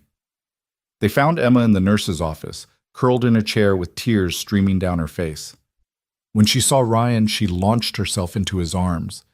"They said horrible things," she sobbed into his shoulder. "They said you and Ms. Alexandra were doing gross stuff on the airplane. They said I was going to have a new mommy who only wanted our money." Ryan felt rage rise in his chest, hot and dangerous. Over Emma's head, he saw Alexandra's expression harden into something he'd never seen before, a cold fury that transformed her face into something almost frightening. Principal Martinez closed the door, giving them privacy. Emma was very brave. She told them they were lying, that they didn't know anything about her family. But when Melody said her father had pictures, Alexandra's voice was deadly quiet. "Apparently Mr. Richardson has been having you both followed. Nothing inappropriate, of course. Just photos of you together at work, arriving at school together today, that sort of thing. But presented with certain implications." Ryan set Emma down gently, kneeling to her level. "Em, look at me. Everything they said was lies. You know that, right?" She nodded, hiccuping through her tears. "But why would they lie? Why would Melody's dad make up stories? How did you explain adult cruelty to a 7-year-old? How did you tell her that some people would destroy anything that challenged their power, even if it meant using children as weapons?" Alexandra knelt beside them, her voice gentle, despite the anger Ryan could see her controlling. "Emma, sometimes when people feel threatened, they act badly. Your dad is very good at his job, and that makes some people uncomfortable. So they try to hurt him through you because they're too cowardly to face him directly." Emma looked at her with those two wise eyes. "Like villains in movies?" "Exactly like that. But you know what happens to villains in movies? The heroes stop them? Every single time." Principal Martinez cleared her throat. "I've already called Melody's parents in for a meeting. This behavior is completely unacceptable. However, I should warn you that Mr. Richardson is on the school board. This could become complicated." "Everything with Richardson becomes complicated," Alexandra said, standing. "But Principal Martinez, I should mention that Nexus Technologies has been considering sponsoring a new STEM program. Full computer lab, robotics equipment, coding curriculum from kindergarten up. We were looking at several schools, but Ridgemont could be perfect, assuming it maintains its commitment to protecting all students from bullying. The principal's eyes widened slightly. She knew a counteroffer when she heard one. We absolutely maintain that commitment. Ryan carried Emma out of the school, her arms wrapped around his neck, her face buried in his shoulder. Alexandra walked beside them, on the phone with someone, her voice low but urgent. As they reached the parking lot, a familiar black sedan sat idling across the street. "That's the car," Emma whispered. "It's been there every day." Alexandra hung up her phone and walked directly toward the sedan. Ryan called after her, but she didn't stop. She knocked on the driver's window, which rolled down to reveal a startled-looking man in a suit. "You can tell Richardson that surveilling a 7-year-old is a new low, even for him," she said, loud enough for several passing parents to hear in turn. "And you can also tell him that if one more photo appears anywhere, if one more story gets whispered in Emma Cooper's presence, I will use every resource at my disposal to destroy him. Not his business. Him. Personally. Comprehensively. Permanently." The driver stammered something about just doing his job, but Alexandra had already turned away, walking back to Ryan and Emma with the controlled grace of someone who'd just declared war. "That was probably not strategic," Ryan said quietly. "Fuck strategy. They made Emma cry." Emma lifted her head. "You said a bad word." "I did. Sometimes bad words are necessary when dealing with bad people." As they drove back toward the Nexus building, Emma couldn't return to class in her current state, and Ryan wasn't leaving her alone. His phone rang. "Richardson." "Speaker," Alexandra mouthed. Ryan hit the button. "Richardson." "Mr. Cooper, I heard there was some unpleasantness at school today. Children can be so cruel to each other." "Cut the shit, Richardson. We know you're behind this." "Behind what? I can't control what other parents discuss in private. If they have concerns about the example being set for their children, their concerns being the stories you're spreading," Richardson chuckled. "I'm a concerned parent, nothing more. But I do worry about influences on our children. For instance, this rushed relationship between you and Ms. Steele, moving so fast, so publicly. What kind of message does that send?" Alexandra grabbed the phone. "The message, Richardson, is that two adults can work together professionally without your prurient imagination making it something else. Though I understand that might be difficult for a man who's cheated on 3 wives to comprehend." There was a pause. "Miss Steele, how delightful to hear from you. Enjoy it while you can. It's the last time you'll hear my voice without lawyers present." "Lawyers? How dramatic. Over a little schoolyard gossip?" "Over harassment of a minor, stalking, defamation, intentional infliction of emotional distress. My legal team is creative. They'll think of more." "You'd have to prove I was involved." "No, I'd just have to make the accusation public." "Investment banker stalks 7-year-old. How do you think that plays in the Wall Street Journal?" "You wouldn't dare. The liability. Try me." Alexandra's voice was ice. "I've built a billion-dollar company from nothing. You inherited Daddy's money and connections. Which one of us do you think has less to lose?" She hung up before he could respond. Emma had been listening to all of this with wide eyes. "Are we at war with Melody's family?" "No, baby," Ryan said, catching her eye in the rearview mirror. "Adults are just having a disagreement." "A big disagreement." "Yes." "Will Melody and I have to be enemies now?" Ryan thought about the cycles of adult conflict poisoning children's friendships, about sins passing from one generation to the next. "I hope not. None of this is Melody's fault." They spent the rest of the day at Nexus, Emma setting up camp in a corner of Ryan's office with her homework and iPad while he tried to salvage preparation for the United meeting. Alexandra disappeared into conference calls with lawyers, her voice occasionally carrying through the walls, sharp, decisive, taking no prisoners. The team trickled in throughout the day, pretending not to notice the child in the corner or the tension radiating from their leadership. Priya brought Emma a hot chocolate from the cafe. James showed her how the holographic projections worked. Even Mike from legal, usually gruff and distracted, spent 10 minutes explaining why dinosaurs would have made terrible pilots, complete with spreadsheets showing wingspan to body weight ratios. "Your team is nice," Emma told Ryan during a quiet moment. "They are." They like you. I hope so. No, they really like you. Not pretend work like, real like. She paused, considering. They like Ms. Alexandra too, but they're scared of her. She can be intimidating. Not to you. Not to me, he agreed, though he wasn't entirely sure that was true. There was something about Alexandra when she was in full CEO mode that was genuinely frightening, a brilliance weaponized, aimed at whatever stood in her way. As afternoon faded to evening, Alexandra reappeared in his office, looking tired but satisfied. Richardson's backing off. His lawyers convinced him that the publicity risk isn't worth it. That simple? Nothing's ever that simple. But he'll be quiet for now. She looked at Emma, who was absorbed in a coding game James had downloaded for her. How is she? Resilient. But this can't keep happening. It won't. Alexandra sat on the edge of his desk, a gesture more casual than she usually allowed herself. I've been thinking. The United meeting, we should postpone.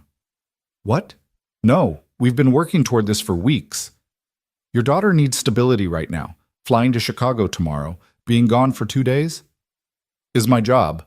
Ryan stood, facing her. I appreciate what you're trying to do, but I can't be the director who misses crucial meetings because of personal drama. This isn't drama. This is targeted harassment, which we're handling. They stared at each other, two stubborn forces meeting. Emma looked up from her iPad, watching them with interest. Are you fighting? She asked. We're discussing, Alexandra said. Looks like fighting, but the kind where you both care about the same thing and just disagree about how to help. Ryan and Alexandra exchanged glances, surprised by the perception. She's scary smart, Alexandra murmured. Gets it from her mom, Ryan said automatically, then caught himself. He rarely mentioned Sarah at work, keeping that part of his life sealed away. Alexandra's expression softened. Tell me about her. Not now. Not now as in not ever, or not now as in someday? Ryan looked at her, this complicated woman who'd crashed into their lives in literal flames, who defended Emma like a lioness, who was currently waging corporate war on their behalf. Someday, she nodded, accepting the boundary. The United meeting, you're going. I'm going. Then I'm going too. Alexandra, not negotiable. If we're presenting a united front, we need to actually be united. She glanced at Emma. Mrs. Patterson can stay overnight? Ryan nodded. The elderly neighbor had become their emergency backup, always willing despite the increasing complications of their lives. Then it's settled. Alexandra stood, smoothing her skirt. We leave at 6 a.m. The presentation is perfect. We just need to deliver it perfectly. That night, after Emma was asleep and the house was quiet, Ryan stood in his home office reviewing the materials one last time. Everything hinged on this meeting. If United signed on, other airlines would follow. The safety initiative would become real, would save lives, would justify everything, the job, the scrutiny, the conflict with Richardson. His phone lit up with a text from an unknown number. He opened it to find a photo, him and Alexandra in the parking lot that morning, her hand on Emma's back as they walked. The angle and implication were deliberately intimate, suggesting a family unit that didn't exist. The message below read, "This is just the beginning. R." Ryan deleted it, but knew others had probably received the same image. The whisper campaign would continue, just more carefully, more deniably. Richardson had been wounded, not defeated. Another text, this one from Alexandra. Got the photo too. My security team traced it. We'll handle it. Focus on United. Then a moment later, Emma's lucky to have you. He typed back, we're lucky to have you in our corner. 3 dots appeared, suggesting she was typing, then stopped. Started again. Stopped. Finally, get some sleep. Tomorrow we change an industry. But sleep didn't come easily. Ryan lay in bed thinking about the strange path that had led here, from unemployment to heroism to corporate leadership to whatever this was becoming. 6 months ago, he'd been nobody. Now he was simultaneously a hero and a target, a success story and a scandal, a single father trying to protect his daughter while also trying to save strangers from future disasters. The morning came too soon and not soon enough. Ryan dressed carefully in his best suit, the one he'd bought with his first Nexus paycheck. Emma was already awake, making her breakfast ritual of too much peanut butter on toast. "You look fancy," she observed. "Important meeting." "Are you going to win?" "It's not really about winning. Daddy." She fixed him with that Sarah look again. "Everything is about winning or losing. You taught me that in chess. You just have to decide what winning means." "What does it mean to you?" "Coming home safe, being happy, having friends." She paused. "Stopping the bad guys from hurting people on airplanes." "Then yes," Ryan said, kissing the top of her head. "I'm going to win." Mrs. Patterson arrived just as Alexandra's Tesla pulled into the driveway. The old woman and the CEO had developed an unexpected rapport over the weeks, bonding over their shared protective instincts toward the Cooper family. "You watch him," Mrs. Patterson told Alexandra quietly. "He takes care of everyone but himself." "I've noticed," Alexandra replied, glancing at Ryan as he said goodbye to Emma.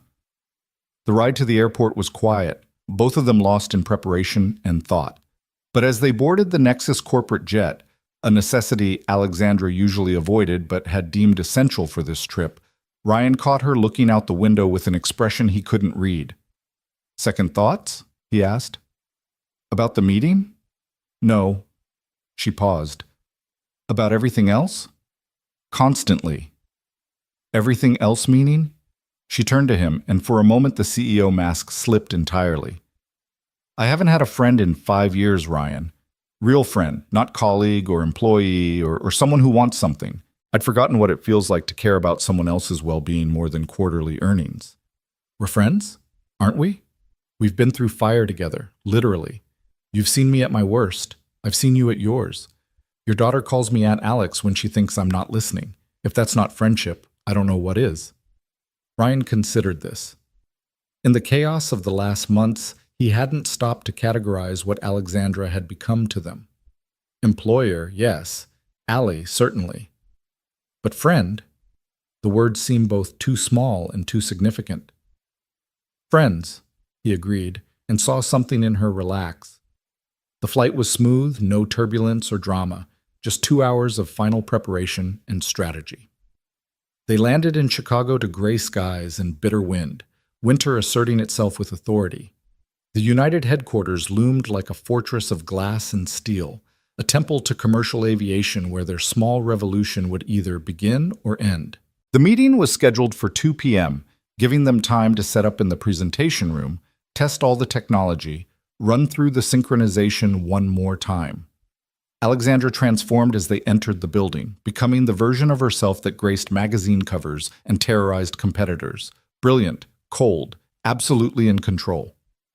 But Ryan saw the telltale signs of her nerves, the way she touched her earring when thinking, the slight tightening around her eyes, the extra coffee she didn't need but drank anyway.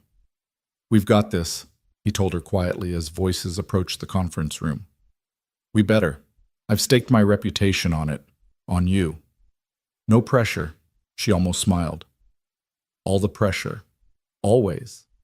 The United executives entered like a pack of predators, 6 men in identical suits, each radiating the particular kind of skepticism that came from decades of being pitched revolutionary ideas that weren't. Ryan recognized the type from his previous career, gatekeepers who'd heard everything and believed nothing until proven otherwise. Alexandra opened with pure data, statistics flowing like water, each point building to an undeniable conclusion.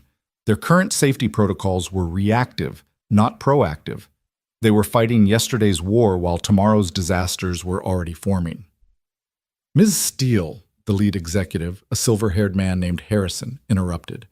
"Your algorithms are impressive, but theoretical. You're asking us to invest millions in preventing incidents that might never occur." This was Ryan's cue. He stood, moving to the holographic display. "Mr. Harrison, you were flying United Flight 232 in 1989. The man's expression sharpened. "How did you—" "It's public record. You were a young consultant traveling to Denver. The plane lost all hydraulic systems. By every measure, everyone should have died. But the crew improvised, used differential thrust to control the aircraft. 184 people survived, including you." Harrison nodded slowly. Our system would have detected the microscopic crack in the fan disc 15 flights before it failed. It would have alerted maintenance to a problem that looked insignificant but was actually catastrophic in waiting. Those 111 people who died? They'd be alive. The room was silent. This isn't about preventing theoretical incidents, Ryan continued. It's about seeing the disasters that are already in motion, just too small for human eyes to detect. Every plane in your fleet has stress fractures. Every pilot has patterns that indicate fatigue before they feel it. Every system has failure points that only become visible in aggregate. We're not asking you to prevent the impossible. We're offering you the ability to see what's already there. He pulled up a new display, United's own maintenance records, anonymized but recognizable. Flight 847, 3 days ago. Reported unusual vibration in engine 2. Maintenance found nothing wrong. Your own data shows this same plane has reported similar vibrations 4 times in 6 months. Our algorithm says there's an 87% chance of catastrophic failure within the next 30 flights. The executives exchanged glances. Harrison pulled out his phone, typing rapidly. That plane is scheduled for a trans-Pacific flight tomorrow, one of the younger executives said quietly. Ground it, Harrison ordered, then looked at Ryan. If we're wrong, you've inconvenienced a few hundred passengers. If we're right, we've saved their lives. Alexandra took over then, outlining implementation timelines, cost structures, the competitive advantage of being the first airline to adopt predictive safety protocols. She was magnificent, every inch the CEO who'd built an empire from nothing. But Ryan saw her glance at him periodically, drawing strength or confidence or something else from his presence. The meeting stretched to 3 hours. Every objection was met with data. Every concern was addressed with solutions. And underlying it all was the unspoken truth. Ryan had been in a burning plane. He'd lived their worst nightmare and survived. His presence gave weight to every word. Finally, Harrison stood. We need to discuss this internally, but Mr. Cooper, Ms. Steele, this is the most compelling presentation we've seen in years. When can we expect an answer? Alexandra asked. End of week, but I can tell you now, I'll be recommending we move forward. The board will want to see more specifics, but he looked at Ryan. You're right. We're fighting yesterday's war. Maybe it's time we got ahead of tomorrow's. They maintained professional composure until they were in the elevator. Then Alexandra grabbed Ryan's arm, her eyes bright with victory. We did it. Ryan, we actually did it. They haven't signed yet. They will. Harrison's recommendation is gold. Once United signs, American and Delta will follow. We'll have the entire industry within 18 months. The elevator opened to the lobby where a small crowd of reporters waited. Someone had leaked the meeting. Ms. Steele, Mr. Cooper, can you comment on United's potential adoption of your safety system? Is this the same technology that could have prevented Flight 447? Mr. Cooper, how does your personal experience inform the system's development? Alexandra handled them with practiced ease, giving enough to satisfy without revealing anything substantial. Ryan stood beside her, trying to project confidence while his mind was already home with Emma, wondering how she'd handled school, whether Richardson had kept his word to back off. They were almost to the waiting car when a familiar voice called out, Ryan? Ryan Cooper? He turned to find a ghost from his past, David Chen, his former colleague from the company that had laid him off. David looked prosperous, wearing a suit that cost more than Ryan used to make in a month. David, Ryan kept his voice neutral. I heard about the plane thing, and this. He gestured vaguely at Alexandra, the cameras, the entire scene.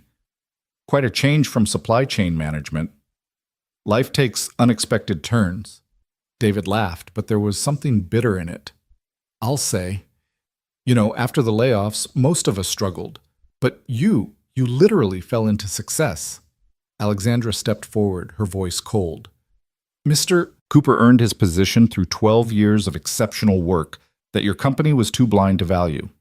His expertise in operational efficiency is exactly why our safety initiative will succeed. David looked between them, his expression calculating. Right. Expertise. Well, good luck with that. He walked away, but not before adding, Sarah would be proud.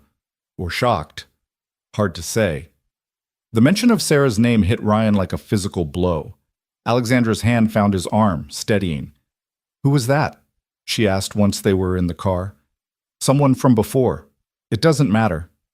"It does if he upset you." Ryan was quiet for a moment, watching Chicago blur past the windows. "Sarah knew him. We were friends before. He was one of the people who recommended me for termination when the cuts came." "Ah, so he's an asshole." Despite everything, Ryan laughed. "Essentially, yes. Want me to destroy him? I can make some calls. He'll be unemployed by dinner." That's terrifying. And no, living well is the best revenge, right? Living well and occasionally crushing your enemies beneath your designer heels. You're wearing flats, metaphorical heels. They caught the evening flight back to Denver, the corporate jet cutting through clear skies as the sun set behind them. Ryan dozed, exhausted from the sustained tension of the day, and woke to find Alexandra working on her laptop, having covered him with a blanket at some point. "How long was I out?" "An hour. You needed it." She closed the laptop. "Ryan, can I ask you something personal?" He nodded, still groggy. "What David said, about Sarah being proud or shocked, what did that mean?" Ryan was quiet for a long moment, deciding how much to share. Sarah was careful, cautious. She believed in security, in taking the safe path. She would have hated everything about the last few months, the risk, the publicity, the conflict. But she also would have wanted Emma to have opportunities, to be safe and provided for. So I honestly don't know what she'd think. You miss her. Every day. But it's different now. Less sharp, more like background noise that never quite goes away. How did she die? Childbirth, eclampsia that came out of nowhere. She got to hold Emma for 10 minutes before the seizures started. The doctors tried everything, but sometimes everything isn't enough. Alexandra was quiet then. Emma looks like her? So much it takes my breath away sometimes, but she has my stubbornness. Lucky girl, Sarah's beauty and your determination. You never met Sarah. No, but I've seen the photos in your house. She was luminous. They landed in Denver as snow began to fall, fat flakes that would blanket the city by morning. Mrs. Patterson reported that Emma had handled school fine, though Melody Richardson had been absent. Probably planning their next attack, Mrs. Patterson said darkly. It's handled, Alexandra assured her. The Richardsons won't be a problem anymore. Ryan walked her to her car, snow catching in her dark hair. Thank you, for today, for everything with Richardson, for... He gestured helplessly at the entirety of their situation. You don't need to thank me. This is what friends do. Is it?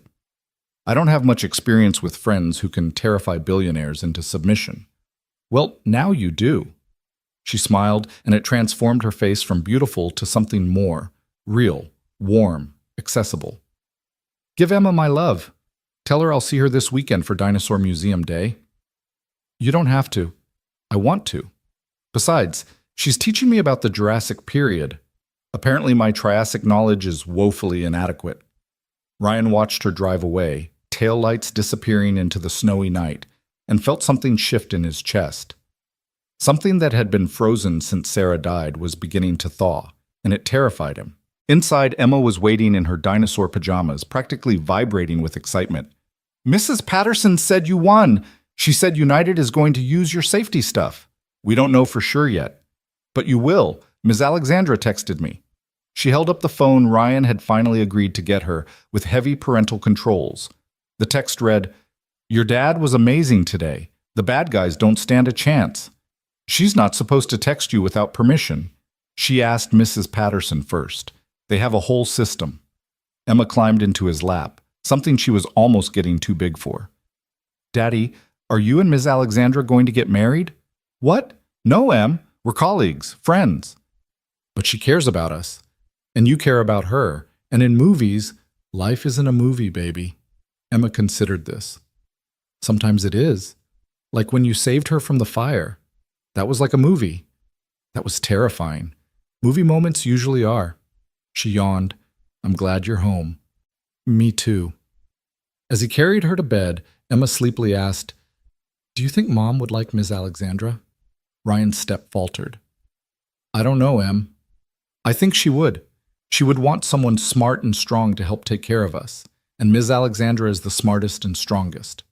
He tucked her in, unable to respond to that observation, because the truth was, he thought Sarah would have liked Alexandra. They were different in almost every way, but they shared a core of steel, a determination that shaped the world rather than being shaped by it. His phone buzzed. United, at 11 p.m. Mr. Cooper, Harrison here. I know it's late, but I wanted you to know we're in. Legal will handle the contracts, but we want to fast-track implementation. Can you have a team ready by Monday? Ryan sat down heavily on his couch, the weight of success suddenly real. We'll be ready. Good. And Cooper? What you said about Flight 232, my wife was pregnant then. Our son just had his own first child. 3 generations that exist because someone saw disaster coming and improvised a solution. What you're offering isn't just about preventing crashes. It's about all the generations that get to exist because planes don't fall from the sky. After Harrison hung up, Ryan sat in his dark living room, snow falling steadily outside, and thought about generations and disasters and the strange ways life connected things. 6 months ago, he'd been drowning. Now he was helping build something that would outlive him, that would save people he'd never meet from disasters they'd never know almost happened. His phone lit up with a text from Alexandra. Harrison called me too. We did it. You did it. This is just the beginning. Just the beginning. The words should have been daunting, but instead they felt like promise. Tomorrow would bring contracts and complexity, implementation challenges, and inevitable setbacks. Richardson would regroup and attack from new angles. The media would continue to speculate about things they didn't understand. But tonight, his daughter was safe and sleeping. Their work would save lives. And somewhere across Denver, Alexandra Steele was probably still awake, planning their next move, fighting battles he didn't even know existed yet. Ryan stood and went to his window, watching the snow erase the world in white. Everything was changing, had already changed. The fire on Flight 447 had ended one life and begun another. The question now wasn't whether he could handle what came next, but whether he was brave enough to embrace it fully. His phone buzzed once more. Alexandra again. Thank you for being my friend, Ryan. I'd forgotten what it felt like to not be alone. He typed back, You're not alone. Neither are we. Not anymore. And in that moment, with snow falling and the city sleeping and the future uncertain but no longer hopeless, Ryan Cooper understood that sometimes the best things in life came wrapped in disaster, disguised as tragedy, but actually grace. Flight 47 hadn't just been about surviving a fire. It had been about finding the people who would walk through fire with you, and discovering that sometimes that made all the difference. The implementation began before dawn on Monday, with Ryan arriving at Nexus to find Alexandra already commanding what looked like a war room. Engineers, data analysts, and project managers filled the conference space, laptops and tablets creating a sea of glowing screens. The United contract had triggered something, not just a business deal, but a revolution in how airlines thought about safety. We have 6 weeks to deliver the initial system, Alexandra announced to the assembled team. United wants a pilot program running on 50 aircraft by New Year's. That means sensors installed, algorithms calibrated, and training completed for 300 maintenance personnel. James from engineering raised his hand. That timeline is insane. We'd need to work 20-hour days just to... Then we work 20-hour days, Alexandra cut him off. This isn't about comfort or convenience. Every day we delay is a day another Flight 447 could happen. Plus, Ryan watched her work, noting the changes in her since the United signing. She'd always been intense, but this was different. A personal mission disguised as corporate strategy. He found her after the meeting, alone in her office, staring at something on her tablet. What are you looking at? She turned the screen toward him. It was a news article from 3 years ago. 7 dead in preventable commuter plane crash. My cousin was on that plane, she said quietly. I never told anyone at the company. It seemed manipulative to use personal tragedy as motivation, but the investigation showed that simple predictive maintenance could have caught the engine failure. 7 people died because no one was looking at patterns. Ryan sat down across from her. Is that why you pushed so hard for this initiative? Partly, but also because of you. Watching you at the press conference, the The way you talked about people deserving to make it home, it reminded me why I started Nexus in the first place. Not for money or power, but to solve problems that matter. Her phone buzzed. She glanced at it and her expression darkened. What is it? Richardson. He's filed a complaint with the school board about inappropriate relationships affecting the student environment. Ryan felt his jaw clench. He said he'd back off. Men like Richardson never really back off. They just change tactics. She stood, pacing to the window. I've been thinking. Maybe we need to be more strategic about this. Meaning we give him what he wants to see, just not what he expects. She turned to face him, and there was something calculating in her expression that reminded him she hadn't built a billion-dollar company by playing nice. He thinks there's something inappropriate between us, so we be completely, exaggeratedly appropriate. Every interaction, public and professional. We document everything, and we let him waste his energy chasing shadows while we build something that makes his airline investments obsolete. You want to weaponize his paranoia against him? I want to protect Emma, and you, and this work. If that means letting Richardson think he's winning while we actually win, so be it. It was a good strategy, but something about it made Ryan uncomfortable. Maybe because it meant defining boundaries he'd been carefully not thinking about, acknowledging that there was something between them that needed to be controlled. That evening, Ryan came home to find Emma in the backyard, building what appeared to be an elaborate snow dinosaur with Mrs. Patterson's help. The elderly woman was pink-cheeked from cold but smiling as Emma directed the construction with scientific precision. The dorsal plates need to be more angular, Emma was saying. Stegosaurus had very specific defensive adaptations. Of course, dear, Mrs. Patterson replied, reshaping a chunk of snow. How silly of me to forget basic paleontology. Ryan watched them from the kitchen window, something warm and painful blooming in his chest. This was the childhood he'd wanted for Emma, safe, surrounded by people who cared, free to be brilliant and weird and wonderful. The fact that it had taken near death and corporate warfare to achieve it seemed like a very modern fairy tale. His phone rang. United. Cooper, Harrison here. We've had a situation. One of our 737s reported exactly the vibration pattern your algorithm predicted. We grounded it, ran deep diagnostics, and found microscopic cracks in the engine mounting. Another 10 flights and we would have had catastrophic failure over the Pacific. Ryan's knees went weak. The system worked? The system saved 300 lives, and that's just the alpha version. I'm calling an emergency board meeting. We want full implementation across the entire fleet, not just the pilot program. After Harrison hung up, Ryan stood in his kitchen, shaking slightly. They'd done it. They'd actually prevented a disaster. Those 300 people would never know how close they'd come to death, would go on living their lives oblivious to the bullet they'd dodged. Emma burst through the back door, covered in snow. Daddy, come see! We made a Stegosaurus family! He let her pull him outside, where 3 snow dinosaurs of varying sizes stood guard over the yard. There's a mommy and a daddy and a baby, Emma explained, like a real family. Mrs. Patterson caught his eye, her expression meaningful. Children see what they want to exist, she said quietly. That night, after Emma was asleep, Ryan found himself unable to settle. The victory with United should have felt like pure triumph, but Richardson's complaint to the school board gnawed at him. He pulled up the public records, finding the filing immediately. It was carefully worded, never quite making accusations, but implying impropriety through proximity.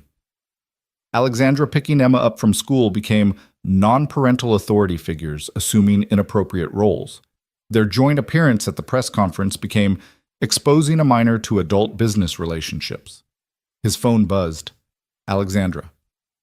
Can't sleep either? Saw Richardson's filing, he typed back. My lawyers are on it. But Ryan, there's something else. American Airlines wants to meet. Thursday. They're interested but skeptical after Richardson started spreading doubts about our data integrity. He's attacking the system now? He's attacking everything, but I have a plan. Can you come to the office early tomorrow? Bring Emma before school. I want to show you both something. The next morning, Ryan and Emma arrived at Nexus to find Alexandra waiting in the lobby with someone Ryan didn't recognize. A woman in her 60s with silver hair and kind eyes. This is Dr. Margaret Chen, Alexandra said. She's the best family therapist in Denver, and she's agreed to do an assessment. Ryan stiffened. An assessment? Richardson's implying that our relationship is harmful to Emma, so we get an independent expert to evaluate and document that Emma is thriving. We turn his weapon against him. Dr. Chen knelt down to Emma's level. Hi, Emma. I hear you know a lot about dinosaurs. Emma brightened immediately. I know everything about dinosaurs. Did you know that Pachycephalosaurus had a skull 9 inches thick? I did not. Would you like to tell me more while your dad and Miss Steele talk? As Dr. Chen led Emma to a quiet corner, Alexandra pulled Ryan aside. I know this feels invasive, but we need documentation. Richardson's escalating because the aviation safety system is working. United's announcement yesterday has American and Delta panicked. They're realizing we're going to transform the industry, and his investments are going to tank. So he attacks my daughter. He attacks what he thinks is vulnerable.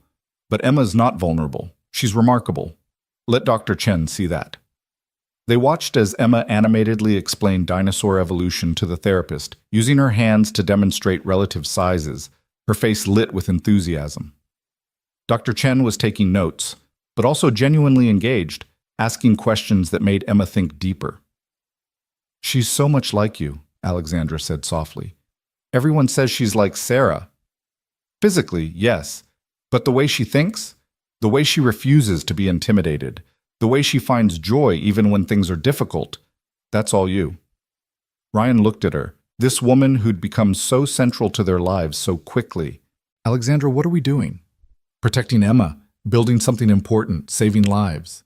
No, I mean, what are we doing, you and me? This thing between us that Richardson sees and we pretend doesn't exist. Alexandra was quiet for a long moment. We're being careful. We're being professional. We're putting Emma and the work first. Is that enough? It has to be. But the way she said it, the way she wouldn't quite meet his eyes, suggested it wasn't enough at all. Dr. Chen's assessment took 2 hours, including separate conversations with Ryan and Alexandra, together and apart. When she finally finished, her conclusion was clear. Emma is one of the most well-adjusted children I've evaluated, she told them. She's secure, confident, intellectually engaged. She speaks about both of you with deep affection and clear understanding of boundaries. There's absolutely no indication of any harmful dynamics. In fact, I'd say the support system you've created is exemplary. Would you be willing to put that in writing? Alexandra asked. Already drafting it. Mr. Richardson's implications are not just wrong, they're potentially actionable as harassment. Emma bounced over, oblivious to the adult tensions. Dr. Chen says I can visit her office sometime to see her dinosaur fossil collection. It's small, Dr. Chen admitted, but I have a genuine velociraptor claw. Emma's eyes went wide with awe, and Ryan felt a surge of gratitude for this stranger who'd taken time to connect with his daughter beyond the assessment. After dropping Emma at school, where security was visibly tighter and Principal Martinez personally greeted them at the door, Ryan returned to Nexus to find chaos.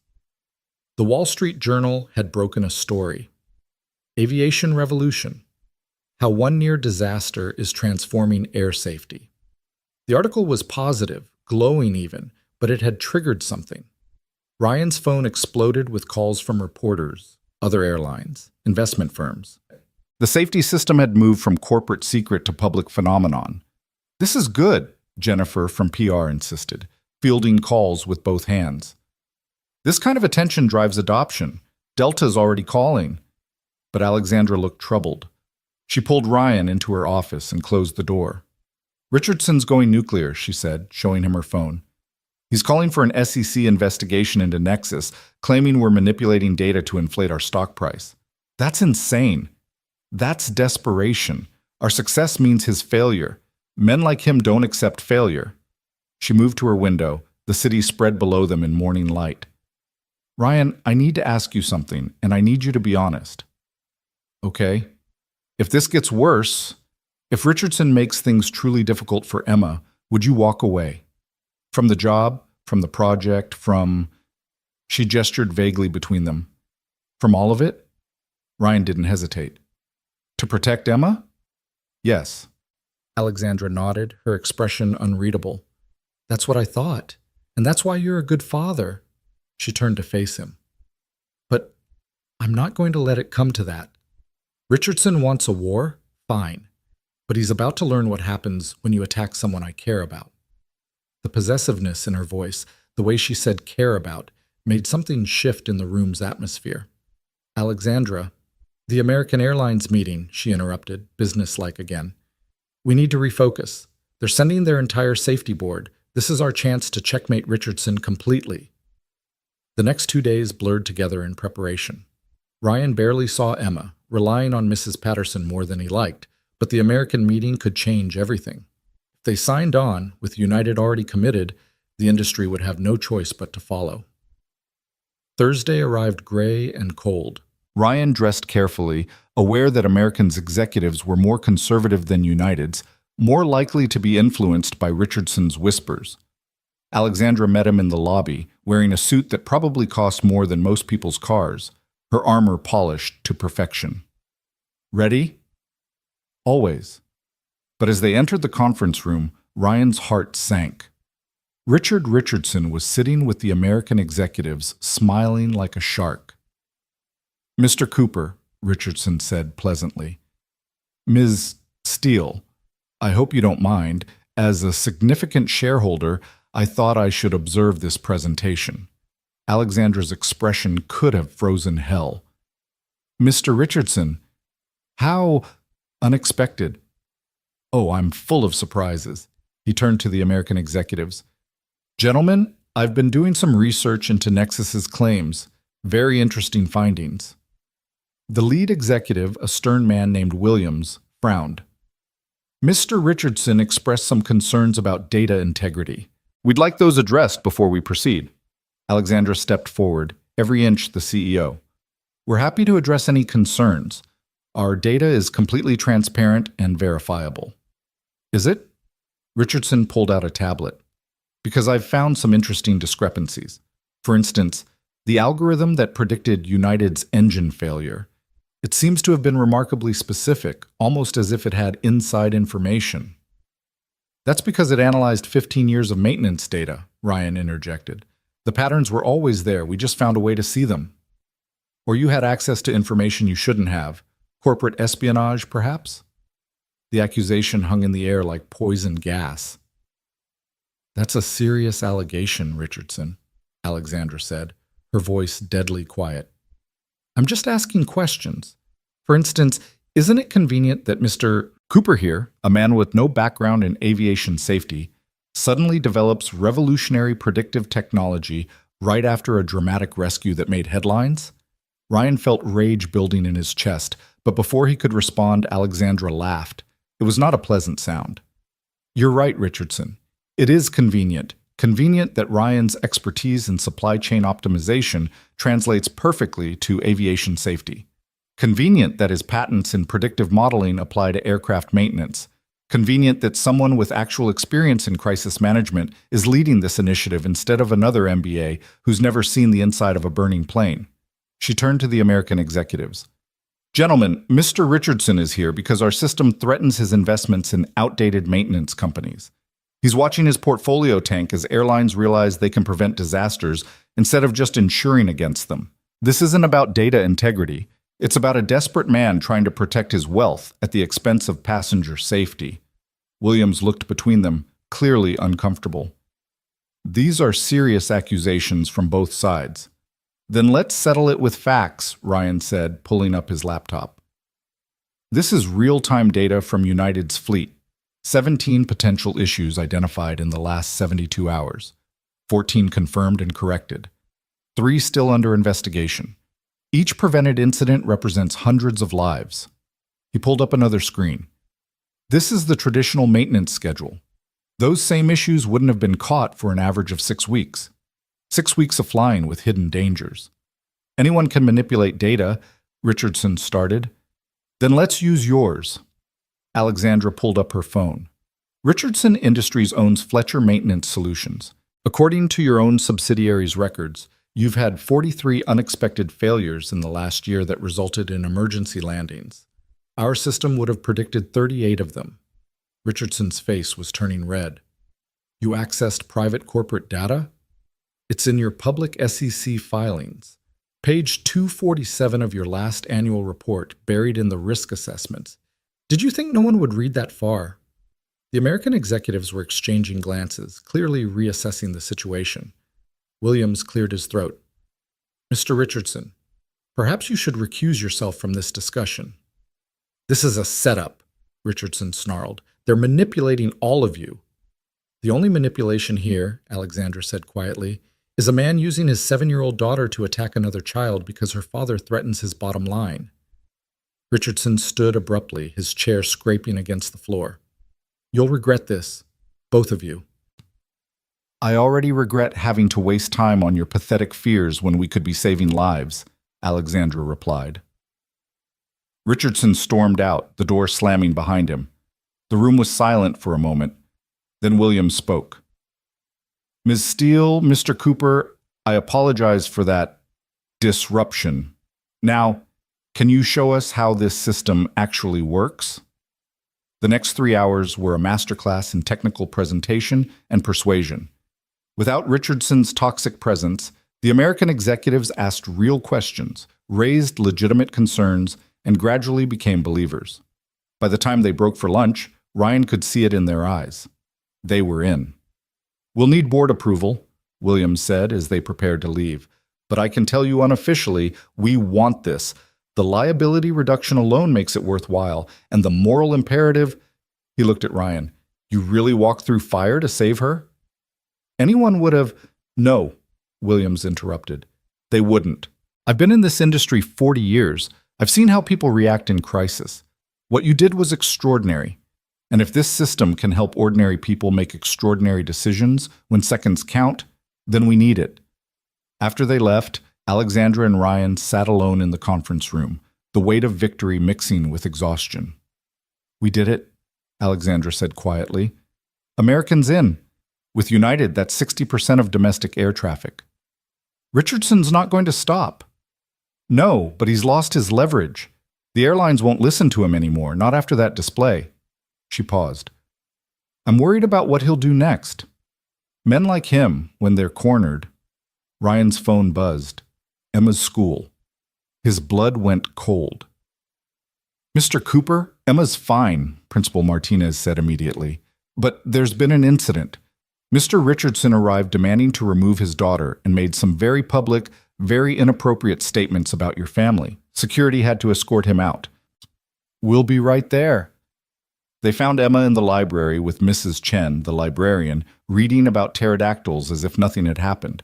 But Ryan could see the tension in her shoulders, the way she gripped the book too tightly. Hey, baby, he said softly.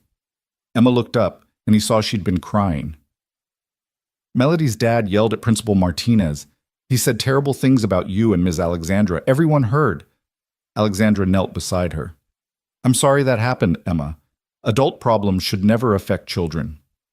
Melody was crying, Emma continued. Her dad pulled her out of school. She didn't even get to say goodbye. Ryan felt a pang of sympathy for Melody Richardson, another child paying for her parents' choices. Principal Martinez appeared in the doorway. Mr. Cooper, Ms. Steele, could I speak with you privately? In her office, the principal looked tired. Mr. Richardson has withdrawn Melody from the school and filed a formal complaint with the State Board of Education. He's alleging that Nexus Technologies is using financial influence to create an unsafe environment for other students.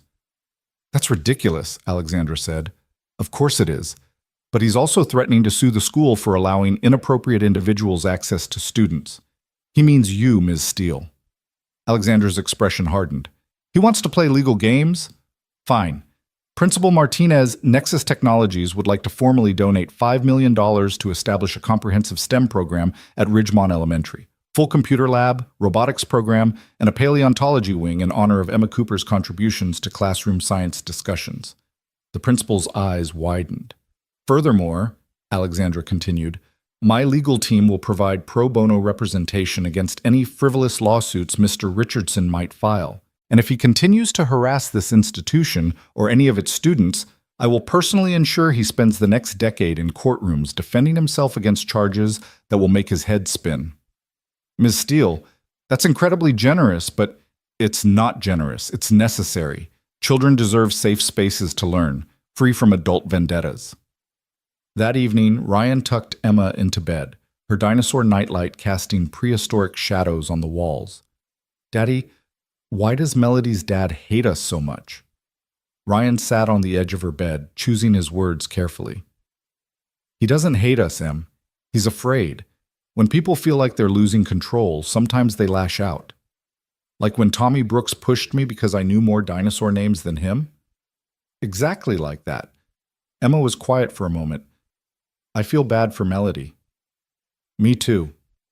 Maybe when her dad calms down, we can be friends again? Maybe. But Ryan doubted it. Some bridges, once burned, stayed ash. After Emma was asleep, he found Alexandra still in his living room, working on her laptop, having stayed without being asked. You don't have to be here, he said. Yes, I do. She closed the laptop. Richardson crossed a line today. He went after Emma directly. That makes this personal. It was already personal. No, before it was business with personal elements. Now, she stood, pacing to the window. Ryan, I need to tell you something. Okay.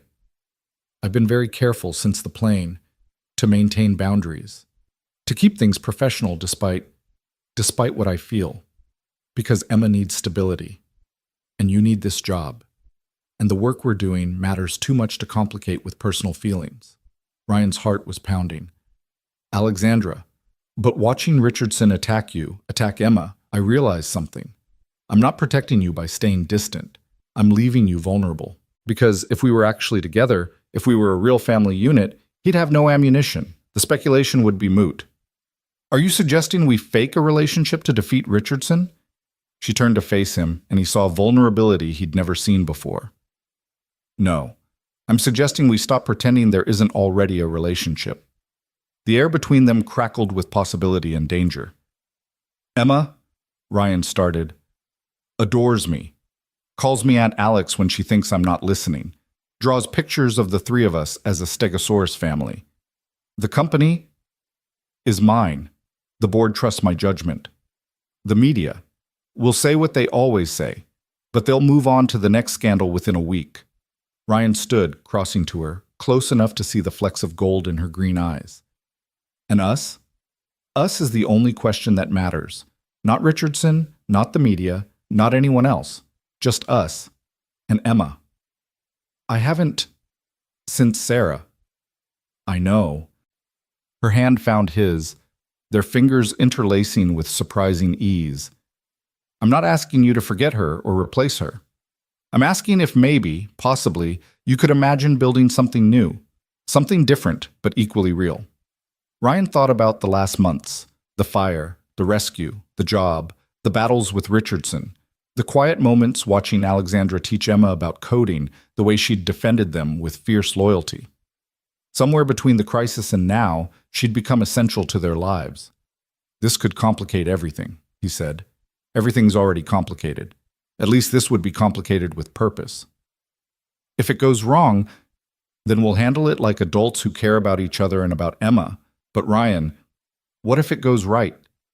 He looked at her, this brilliant, complicated woman who'd crashed into their lives in flames and stayed to help rebuild from ashes. You know Emma already considers you family. And you? Instead of answering with words, Ryan kissed her. It was awkward at first, two people out of practice with vulnerability, but then something clicked, and it felt like coming home after a long, difficult journey. When they pulled apart, Alexandra was smiling in a way he'd never seen before, young and uncertain and hopeful. So, she said, what do we tell Emma? The truth, that adults are complicated, but we're trying our best. Think she'll approve? From upstairs, a small voice called out, Finally, Mrs. Patterson owes me $5. They looked at each other and burst out laughing, the tension of months dissolving into something lighter, warmer, more sustainable. She bet on us? Alexandra asked, incredulous.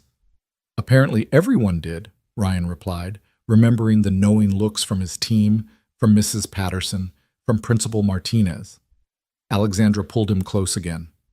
Richardson's going to lose his mind. Let him.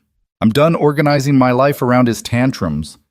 The media will have a field day for about 5 minutes until the next scandal. Your work will continue to save lives, regardless of my personal relationships. She smiled against his shoulder. When did you become the optimist? When you became the worrier. They stood there in the darkness of his living room, snow beginning to fall again outside, the future uncertain but no longer impossible. Tomorrow would bring new challenges. Richardson's inevitable escalation, media scrutiny, the complex work of blending lives that had operated independently for so long. But tonight, Emma was safe upstairs, already incorporating this development into her dinosaur family drawings. The aviation safety system was spreading across the industry, saving lives they'd never know about. And two people who'd met in fire had finally stopped pretending they weren't already building something worth protecting. Richardson had been wrong about one thing. This hadn't been planned or orchestrated. It had grown organically from crisis, nurtured by shared purpose, and strengthened by mutual protection. It was messy and complicated and absolutely real. From upstairs, Emma called out again, "Does this mean Ms. Alexandra can come to my school science fair?" "As what?" Alexandra called back. "As my dad's girlfriend, obviously. Melody Richardson's mom came as her dad's third wife. This is way better." Ryan and Alexandra looked at each other, seeing their future reflected in a 7-year-old's matter-of-fact acceptance. "Out of the mouths of babes," Alexandra murmured. "She's not wrong, though. This is better." "Better than what?" "Than being afraid.